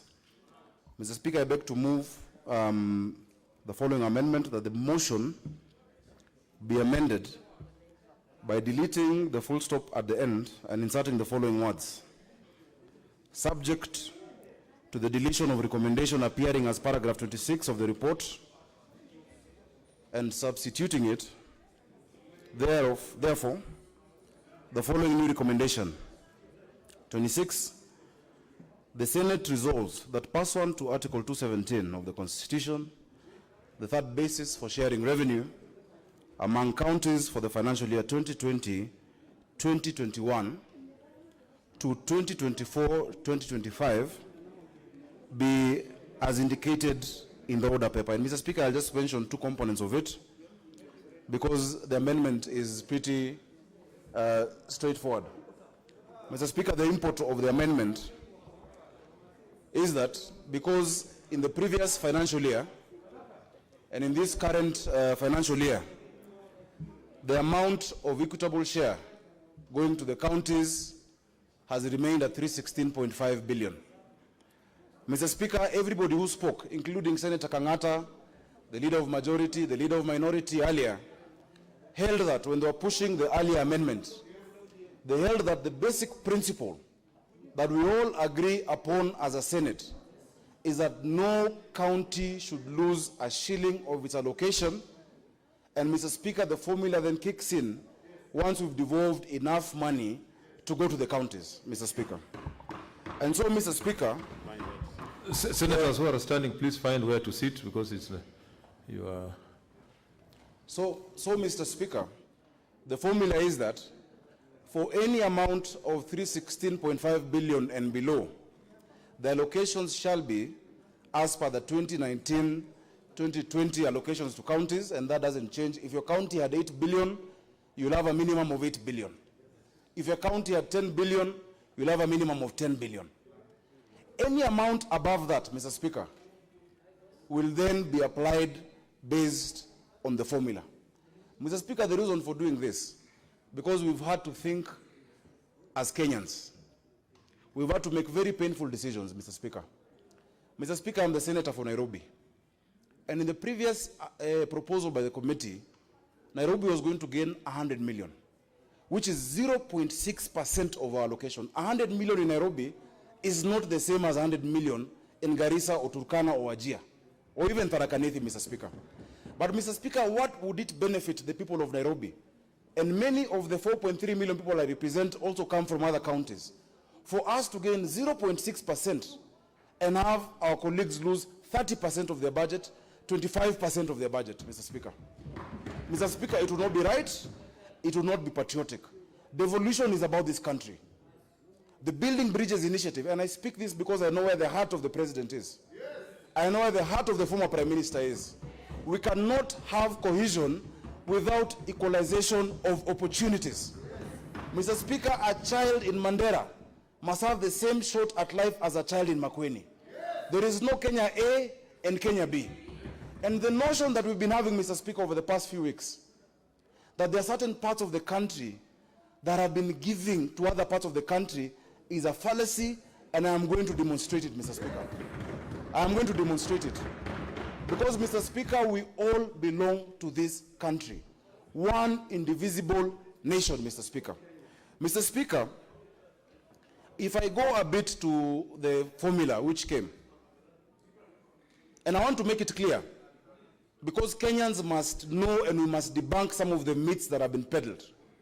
Number one, there was no CRA proposal before the House today. It was not the CRA formula. It was a formula originally CRA amended by the committee. So no one has rejected the CRA formula.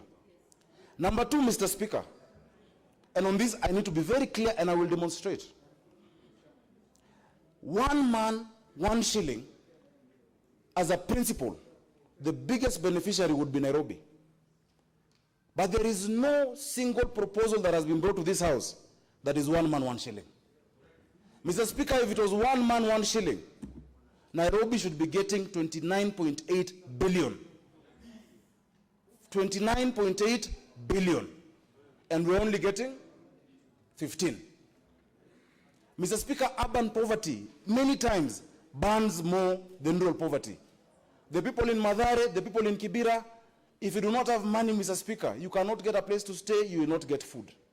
So this notion that people are being told that there is a 1 man, 1 shilling formula is not true. And I'll demonstrate further, Mr. Speaker.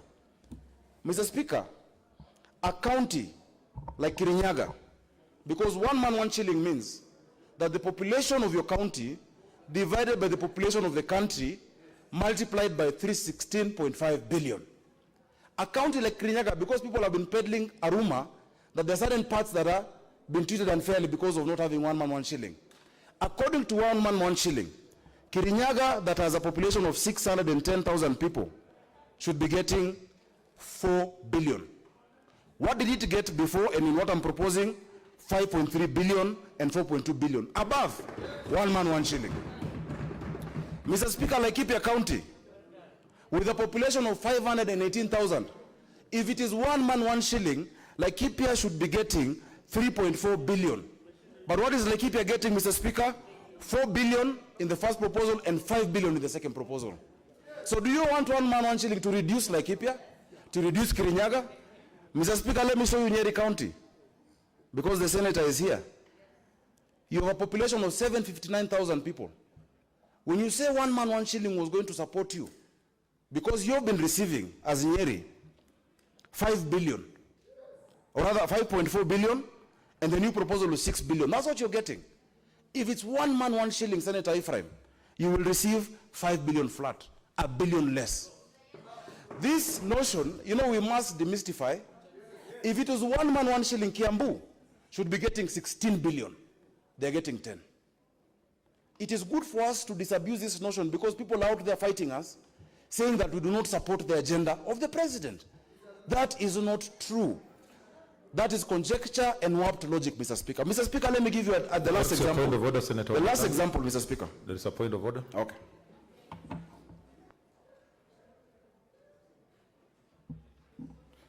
Thank you, Mr. Speaker. My point of order is whether the Senator for Nairobi, Mr. Speaker, is in order to offer the misleading explanation he's giving about the 1 man, 1 vote, 1 shilling concept. Because, Mr. Speaker, when that concept has been advanced by the people of Mount Kenya, and he has mentioned Kiambu, which I represent, it is a progressive agenda, Mr. Speaker. It is an agenda that we've picked as the starting point being now. And we have been very loud and clear, Mr. Speaker, that even as today, even if this formula was to pass the way it was, and Kiambu got the allocation it was going to get, being called a gainer, each person in Kiambu, as per capita allocation to each individual, Mr. Speaker, would have been 4,700, when there are counties still in the same formula, for example, like Tana River and Lamu, who will be receiving 21,000 shillings, others 19,000 shillings, Mr. Speaker. So the Senator for Nairobi, Mr. Speaker, is out of order, because he has not first understood the concept and the mission of the one man, 1 vote, Mr. Speaker. Mr. Speaker, let me just leave that, because it's not about understanding the concept. Mr. Speaker, in the Republic of Kenya, I'm the first person to write on fiscal decentralization. More than 10 years ago, I understand this formula very well. And the examples I'm giving are for illustrative purposes, Mr. Speaker. Mr. Speaker, lastly, and I was going to give you a different county. Tharaka Nithi County, for instance, or even leave Tharaka Nithi. let's go to, Siaya County. With 900,000 people, Senator Orengo's county, you're supposed, if it's 1 month, to get 6.6 billion, and you're at 6.7. So, Mr. Speaker, these discrepancies are there. In per capita, and the point I'm making is this. In the initial formula, Mr. Speaker, the highest per capita allocation was going to Lamu at 27,000, and the lowest Nairobi at 3,300, thereabout. Even in this formula, by the committee, the highest per capita was still 21,000 and 3,500. So the point is, if both formulas are not addressing 1 man, 1 shilling, if both formulas are not reducing the per capita discrepancy, why should you go with a formula that is hurting counties over here, Mr. Speaker? Mr. Speaker, that is political suicide for these members. And I gave an example. If tomorrow, Senator Cherargei or Senator Lelegwe goes to his county, having lost 200 million shillings, Mr. Speaker, 500 million shillings, Mr. Speaker, and the governor says, in this budget, I wanted to give you people bursary of 500 million, but because it is not there, go and find it from your senator. What does it gain us to benefit 2% while he is losing all of that percentage, Mr. Speaker? Mr. Speaker, I want to move on to part of the variables in that formula, which I found completely wrong. And allow me to talk about my county. Mr. Speaker, number one, when you talk about health, that the variable of health is measuring how many people visit hospitals. What do you do to the counties that don't have hospitals to be visited in the first place? Because that county will never ever rate anywhere on that health variable. So you cannot use the number of outpatient visits to measure who needs hospitals. You need to see how many hospitals exist in those counties per person, Mr. Speaker. Mr. Speaker, if you look at a variable like poverty index, and I've spoken about this repeatedly for the last 10 years, poverty index is a measure of darkness. World over, we've moved from poverty index and we use what we call human development index, which tells you the access to the actual facilities for which we are devolving funds, Mr. Speaker. Mr. Speaker, in India, they even have something they call provincial GDP as a key variable to help some of the counties or the states, the provinces that are producing, to also be encouraged to produce more. So that is how we should have gone, Mr. Speaker. Mr. Speaker, I want the people of Nairobi to hear me very clearly. In the agriculture variable, Mr. Speaker, Nairobi has been given nothing because of the notion that there is no agriculture in Nairobi. Mr. Speaker, the allocation we've gotten is 40 million. In Nairobi, Westlands constituency, if you go to Dagoretti South constituency, Mr. Speaker, Udhiru, Rudhimitu, Mutuini, Waivaka, they do more agriculture than some counties combined. If you go to Njiru and Ruai in Kasarani constituency, if you go to Karen, Mr. Speaker, there is agriculture. This formula had such a myopic view of agriculture because agriculture is end-to-end. The biggest market for agriculture is Nairobi. But when you give us 40 million shillings, yet all the livestock from Northeastern is coming to Nairobi. All your foodstuffs are coming to Wakulima. We're talking about Kiamaiko market. We're talking about Dagoretti market, Mr. Speaker. Are you saying then that there is no agriculture going on in Nairobi? That is voodoo variables, Mr. Speaker. And you must never have a formula that advocates for such voodoo variables, Mr. Speaker. Mr. Speaker, if we invest in storage in Nairobi as agriculture, it reduces, and there are studies that have been done, post-harvest losses across the country by 80%. We need to have a better view of what fiscal transfer is, Mr. Speaker, to counties. Mr. Speaker, Nairobi County does 15,000 extension service visits every year, and you're giving us 40 million shillings. So all in all, Mr. Speaker, a lot of those variables were not objective. We were not able as a Senate to go through how whoever came up with the statistics came up with them. And I believe the day I see the formula, the real 1 man, 1 shilling, because it has not been in this house, the day I see it and Nairobi is getting 30 billion, that is the one we'll support. But for now, Mr. Speaker, for the sake of this country, for the sake of this country, Mr. Speaker, we cannot allow any part of Kenya to be left behind, Mr. Speaker. We cannot allow any part of Kenya to feel less Kenyan than the other, Mr. Speaker. The narrative that certain parts were gaining are not, and that is why we're wearing the Kenyan ties today. Because you have said it's Team Kenya, Mr. Speaker. I would rather not get that 100 and defer my gratification to the Nairobi will get the 15 billion extra it deserves, but save 19, 20 other counties, Mr. Speaker. Mr. Speaker, we know the CBA negotiations. I'm the chairman of Labour Committee. Counties will have to start paying higher salaries for doctors, but you're reducing their money, Mr. Speaker. During COVID, Mr. Speaker, I know very well, and I've sat with the Parliamentary Budget Office, an office which you do not give enough credit. And they have told us, honestly, in the next financial year, it will be foolhardy to imagine that we will go above 316.5 billion. The money is not there. The revenue is not collected. And you know this false narrative that some counties get a lot of money. You give Nairobi 15.8 billion, Mr. Speaker. Our payroll in a year is 18 billion. It's more than the 15. In this past financial year, we've raised only 8 billion shillings. Operation and maintenance in Nairobi alone is close to 5 billion. So a county of 4.3 million people, 17 constituencies, 85 wards, has less than 5 billion for development, with the depth of the poverty in Nairobi. Until we get to a place where we're devolving 400 billion, 500 billion, nobody can say that any part of this country is getting money that it does not deserve. And that is devolution. That is a true BBI. That is a true position of our party leadership, Mr. Speaker. And because of that, Mr. Speaker, I wish to urge members. I want to urge colleagues. Because even in 3 years, in 2 years, when the money goes up, with 2/3 we can come back to this house and amend this formula. But for now, let us be our brother's keepers. Let us be our brother's keepers, Mr. Speaker. Mr. Speaker, there's nothing. The Bible says, for what does it benefit a man to gain the world and lose his soul? What will it benefit you to gain 50 million for your county and lose the unity of this country, Mr. Speaker? Mr. Speaker, until we get to that level where everybody, and truly we've costed functions, everybody talks about dividing the pie. That is what we're doing here today, Mr. Speaker. But no one is talking about how we bake a bigger pie for this country, Mr. Speaker. Mr. Speaker, we have a commission of revenue allocation. We will soon need a commission of revenue generation in this country. Because, Mr. Speaker, we must start thinking of how to increase revenue, on-source revenue in counties.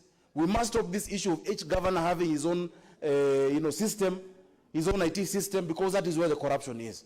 And as a Senate, we must make sure that the monies that we're giving to counties, Mr. Speaker, are utilized properly. Mr. Speaker.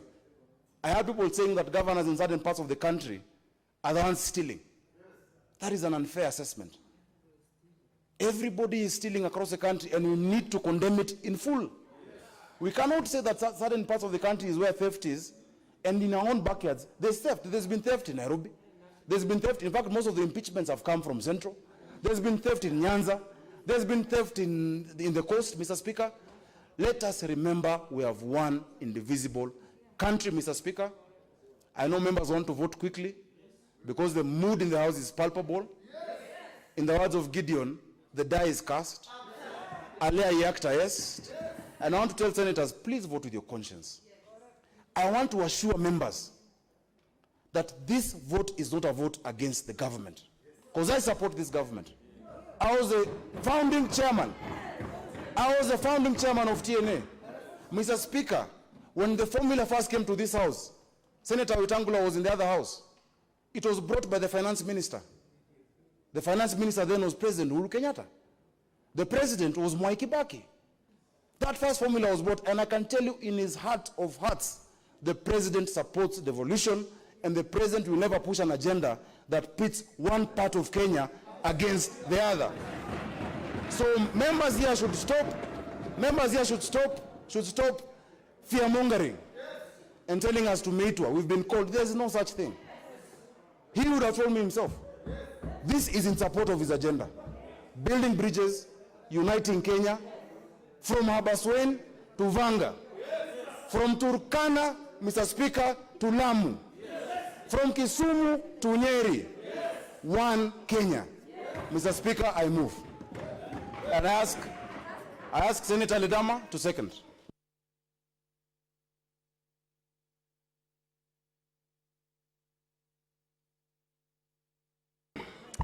Mr. Speaker, sir, I rise to second the motion to amend the committee report. Mr. Speaker, sir, for the following reasons. One, and I'll be very brief to the point, because the distinguished senator of Nairobi County, has completely demystified the myth.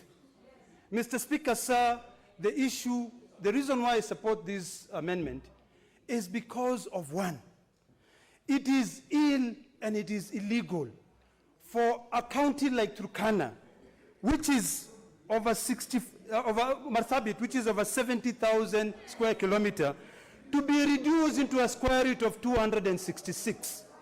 And in that parameter alone, that county loses 1.5 billion shillings. Mr. Speaker, sir, it is evil. We must be our brother's keepers. When I came into this house, I said I'm proud to be in this house because this is indeed the House of Union. And if we're the House of Union, it will be wrong for one county to gain, yet let's consult the senators, senators, just on the land parameter alone, will lose 1.4 billion shillings. Mr. Speaker, sir, the second reason why I support the amendment by Senator Sakaja is because of the way that the committee played around. Let's consult in low tones. In terms of observe social distancing, please, health. senators.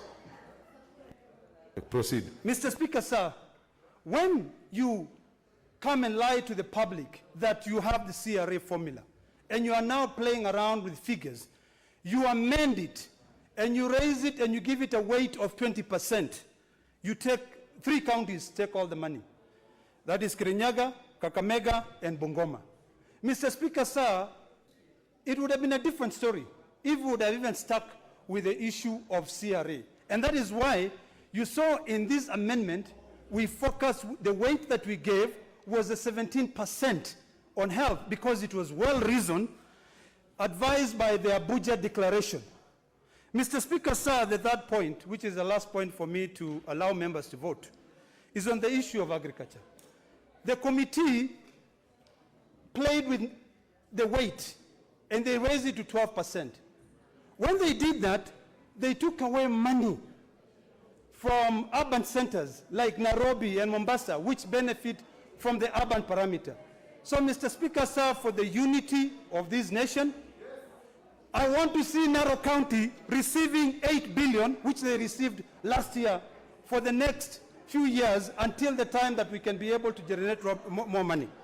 Mr. Speaker, sir, I want to see the county of Kirinyaga getting what they got this year, which is the actual figure of 4.2 billion. I want to see the county of Lamu getting at a minimum the amount of money that they received this year, which was 2.5 billion. Mr. Speaker, sir, Madam Speaker, sir, Article 203 of the Constitution is very clear. When we are dividing revenue, we must take certain factors into consideration. Our counties, the marginalized counties, have been marginalized for way too long. We cannot be the house that continues to kill devolution. We must stand with our people, all the way from Turkana to Rombo in Kajiado. So, Madam Speaker, with those few remarks, because I know the time is going on, I second.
Order, members.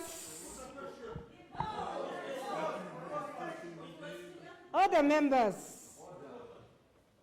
You cannot tell me to put a question to something that has not even been proposed. So let's do things in order. This is a house of order. Honorable senators, I now propose the question that the motion be amended as moved by Senator Sakaja and captured in the order paper. Senator Mwaura Isaac.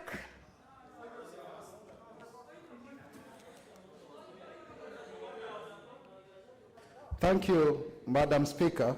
Madam Speaker, I rise to oppose this motion by my very able and distinguished senator, who we were nominated together in the National Assembly, Senator Johnson Ada Sakaja. Madam Speaker, there has been a lot of contestations as to why we are debating this bill. And Madam Speaker, when you look at the history of this country, the making of Kenya as a nation was for extractive purposes by the colonialists. And indeed, they were able to expropriate a lot of resources to the Crown in London. Madam Speaker, upon independence, with the advent of KANU and KADU, there was actually a big debate about whether you should give monies at the center or to the Majimbo system. And Madam Speaker, it is on record that when Majimbo systems were told to generate their own resources, they were not able to do so. Julius Kambarage Nyerere is on record as having said that there is actually a big challenge of having only one center, because if you make the mistake at the center, it affects the whole country. And so therefore, there is actually a clear case to justify why you should have many centers, hence the advent of our counties.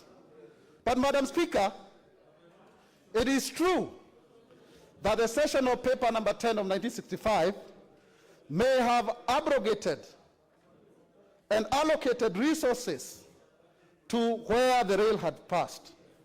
And indeed, the 2010 Constitution provided for counties. But Madam Speaker... Honorable Senators, order. You are crowding the dispatch box, and I can see a point of order. Okay. Madam Speaker, I'm afraid that there is a technicality which is going to put us in an awkward position. We had asked the substantive speaker to make a ruling about the time. It's 10 minutes to 9 o'clock. And we are not going to postpone this one. We had better be arrested. The police had better be outside to arrest us. Mr. Speaker, Madam Speaker, so the ruling we want for you. Order, Senator Mutula. Yes. Why are you prescribing while you are on a point of order? Yes, I'm just on a point of order. You are on a point of order, but yes, you cannot prescribe again to the speaker how you are going to be arrested. Yes. So we are saying on a point of order. You have made your point. You have made your point. I see another point of order from Senator Langat. Senator Langat. Madam Speaker, I don't know why. Senator from, I don't know why my friend, Senator, he's Senator Kilonzo Jr. I don't know why he's anticipating that we are going beyond time and therefore telling us actually that we should hurry everything. We want to ventilate on this thing, give us enough time so that we discuss, and we want to know more about it. So, Madam Speaker, when it gets to the time whereby it's against the protocols of the health, we have no problem, we shall stop there and then continue later. Yes, we must follow the protocols. We must follow. We are risking the life of others. We are risking the lives of others.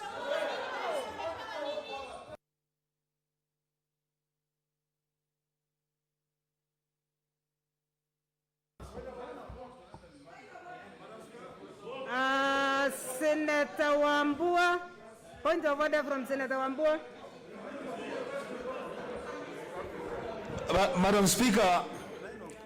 Madam Speaker, The matter raised by Senator of Makueni on a point of order is an important matter, Madam Speaker. And what he was asking for was a determination as promised by the Speaker. Because, Madam Speaker, the matter was brought up, and the question was that we needed to extend the time of sitting until such a time we complete this debate. And the Speaker was supposed to make a ruling on that matter, Madam Speaker. Point of order from Senator Gerard Gay. Madam Speaker, I think it is good to be honest. When the President issued protocols of COVID, no, you can't shout me down, you can't shout me down. Can I speak? No, this is not a marketplace. This is not a marketplace. You cannot shout. It is very clear. Madam Speaker, Madams, we are leaders. Order. Speaking to me. Madam Speaker. Senators. Order. Madam Speaker. Order, senators. Please take your seats. Order, senators. Surely we are a house of order. He has requested me to make a ruling, but I've seen 6 points of order. So I'm allowing you, Senator Mutula, you cannot say we make a ruling on yours when other members have a right also. So let's allow other members to make their points of order. I can promise you. Order members. I want to promise you that I'm going to make a ruling. Senator Gerard Gay, can we listen to one another, please? Honorable senators, allow Gerard Gay to speak, and let's allow each one of us to speak. Yes. I'll make the ruling. Yes. On a point of order, Madam Speaker, we have agreed that COVID-19 is a serious pandemic. The President issued protocols. He said he was very emphatic that the curfew time is 9 p.m. and no one should be exempted. In fact, he said, Mheshimiwa. Therefore, we must follow the health protocols. We can't be leaders, Madam Speaker, we can't be leaders and breaking the same rules. Which leadership are we showing the country? Madam Speaker, if it reaches 9, the curfew starts, we must go home. That is my concern, Madam Speaker.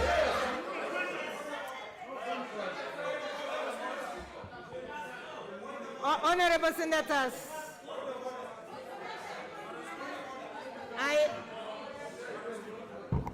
Honorable senators, order.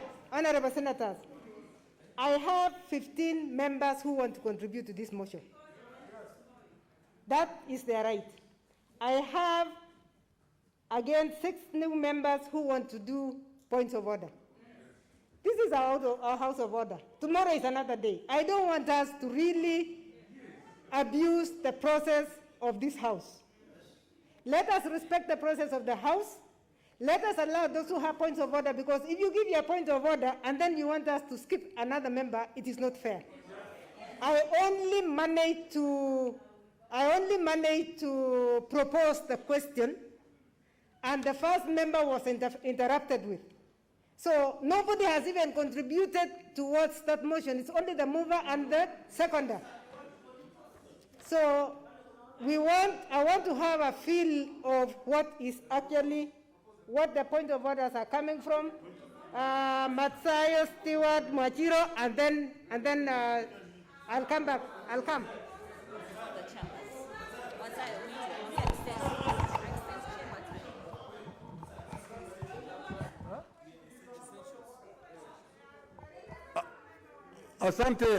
Asante Bispika. Asante Bispika. Bispika, nasema ya kwamba sisi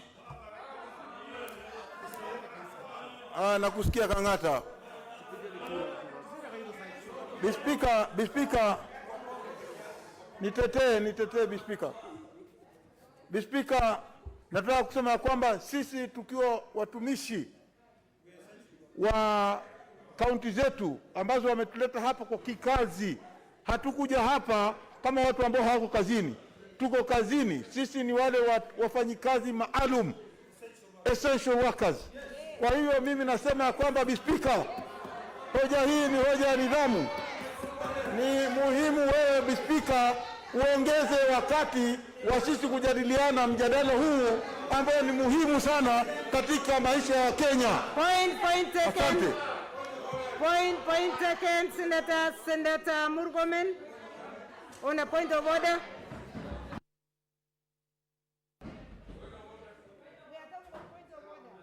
Madam Speaker, the issue before you, to me, is very simple. There is a motion that was passed by this House after proposed by Senator George Kaniri. It was passed that the Senate will only adjourn if the business in the order paper is completed. If any person, let me just conclude. If any person is desirous of cutting the time of debate, they know the standing orders that will go. If any person is questioning the legal framework that governs our stay here, it's the standing orders that govern. And I want to say this, Madam Speaker, let us not, because we are losing a debate, let us not try to cut short the procedures of this House, because today, like I have been, you are either on this side today or the other this side. So stick with the standing orders. Senator Murkomen, please, don't go that direction. Senator Kiika Susan. Madam Speaker, I am quite, on a point of order, I'm quite surprised that the previous senators who are talking about our standing orders taking precedent as to how long we can stay here, while we are all very aware that the President of the Republic of Kenya, His Excellency Uhuru Muigai Kenyatta, directed that not even waheshimiwas are above the law. So at 9 o'clock, Madam Speaker, the Senate needs to shut down. Tomorrow is another day. Tomorrow is another day.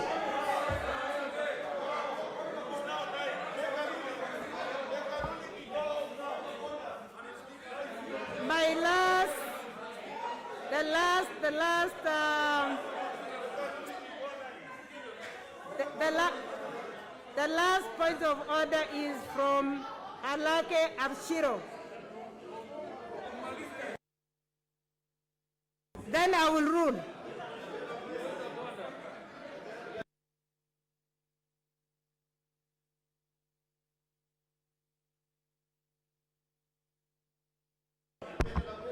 Madam Speaker, thank you very much. I don't know what this debate is about, Madam Speaker. If lateness is what we're talking about, we're already late. So, Madam Speaker, and Madam Speaker, as well, what we have said is this. The orders that are imposing on us the 9 o'clock curfew is actually, Madam Speaker, we're already late. I think this House should complete what it's supposed to be doing today, and I think the issue has been overtaken by events, and therefore, let's continue. Do not run away because you're sensing defeat.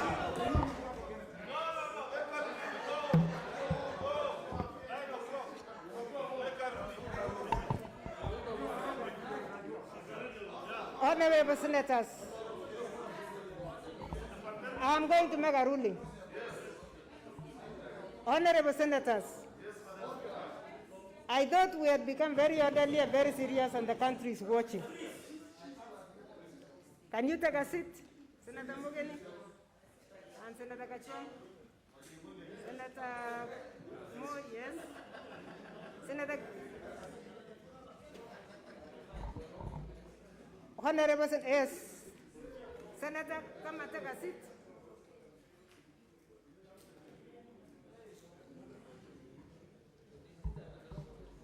Honorable Senators, this is a discussion that has been with us for a very long time. This is a discussion that has come, is it 6 times, as a member said, and it has been thrown out. You cannot blame anybody except the senators themselves. So we need to blame ourselves first, instead of creating a crisis out of a situation that we could have saved. I want to appeal to you, senators. The number of senators I have here who want to contribute to this motion are 12 now. The amendment that we made, the first amendment that we had, we allowed 3 hours. We were extremely fair to Kang'Ata'S amendment. It would be extremely unfair not to give the amendment of Sakaja the right time. So we need another 3 hours. So that is number one. I have ignored the 6 points of order. Honorable senators, are we going to be the Senate that does not obey the laws of the land? I am asking you this. Senators, order senators, order senators, order senators, senators, order, order, order.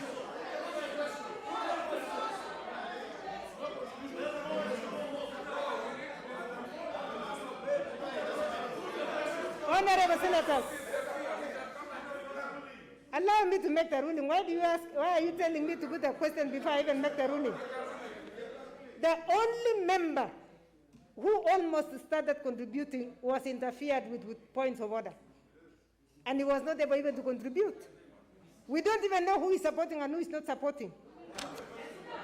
The importance of debate, senators, the importance of debate is even to sway the minds of people. Those who are on the borderline. So you cannot, we cannot, senators, we cannot, and I'll tell you this one standing here, we cannot purport to be fair to Sakaja's motion when we gave Kang'Ata 3 hours and we are giving Sakaja 1 minute. Honorable senators, this motion is in the House, so it is not him who is supposed to complain or not to complain. It's us. This is our property. Honorable senators, going by what Senator Susan Giga and a few others have said, it is now 9:05. It is time to interrupt